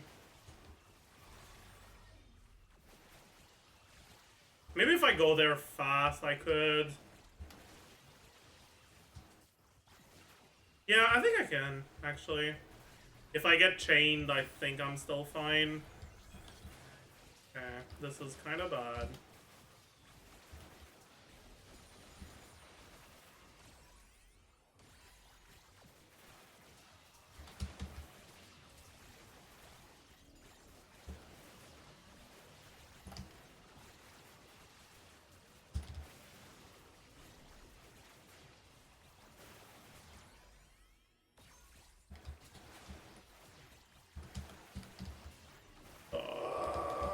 No.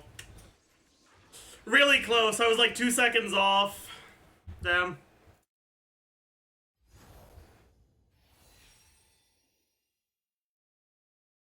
Alright, I think that's gonna be it for today.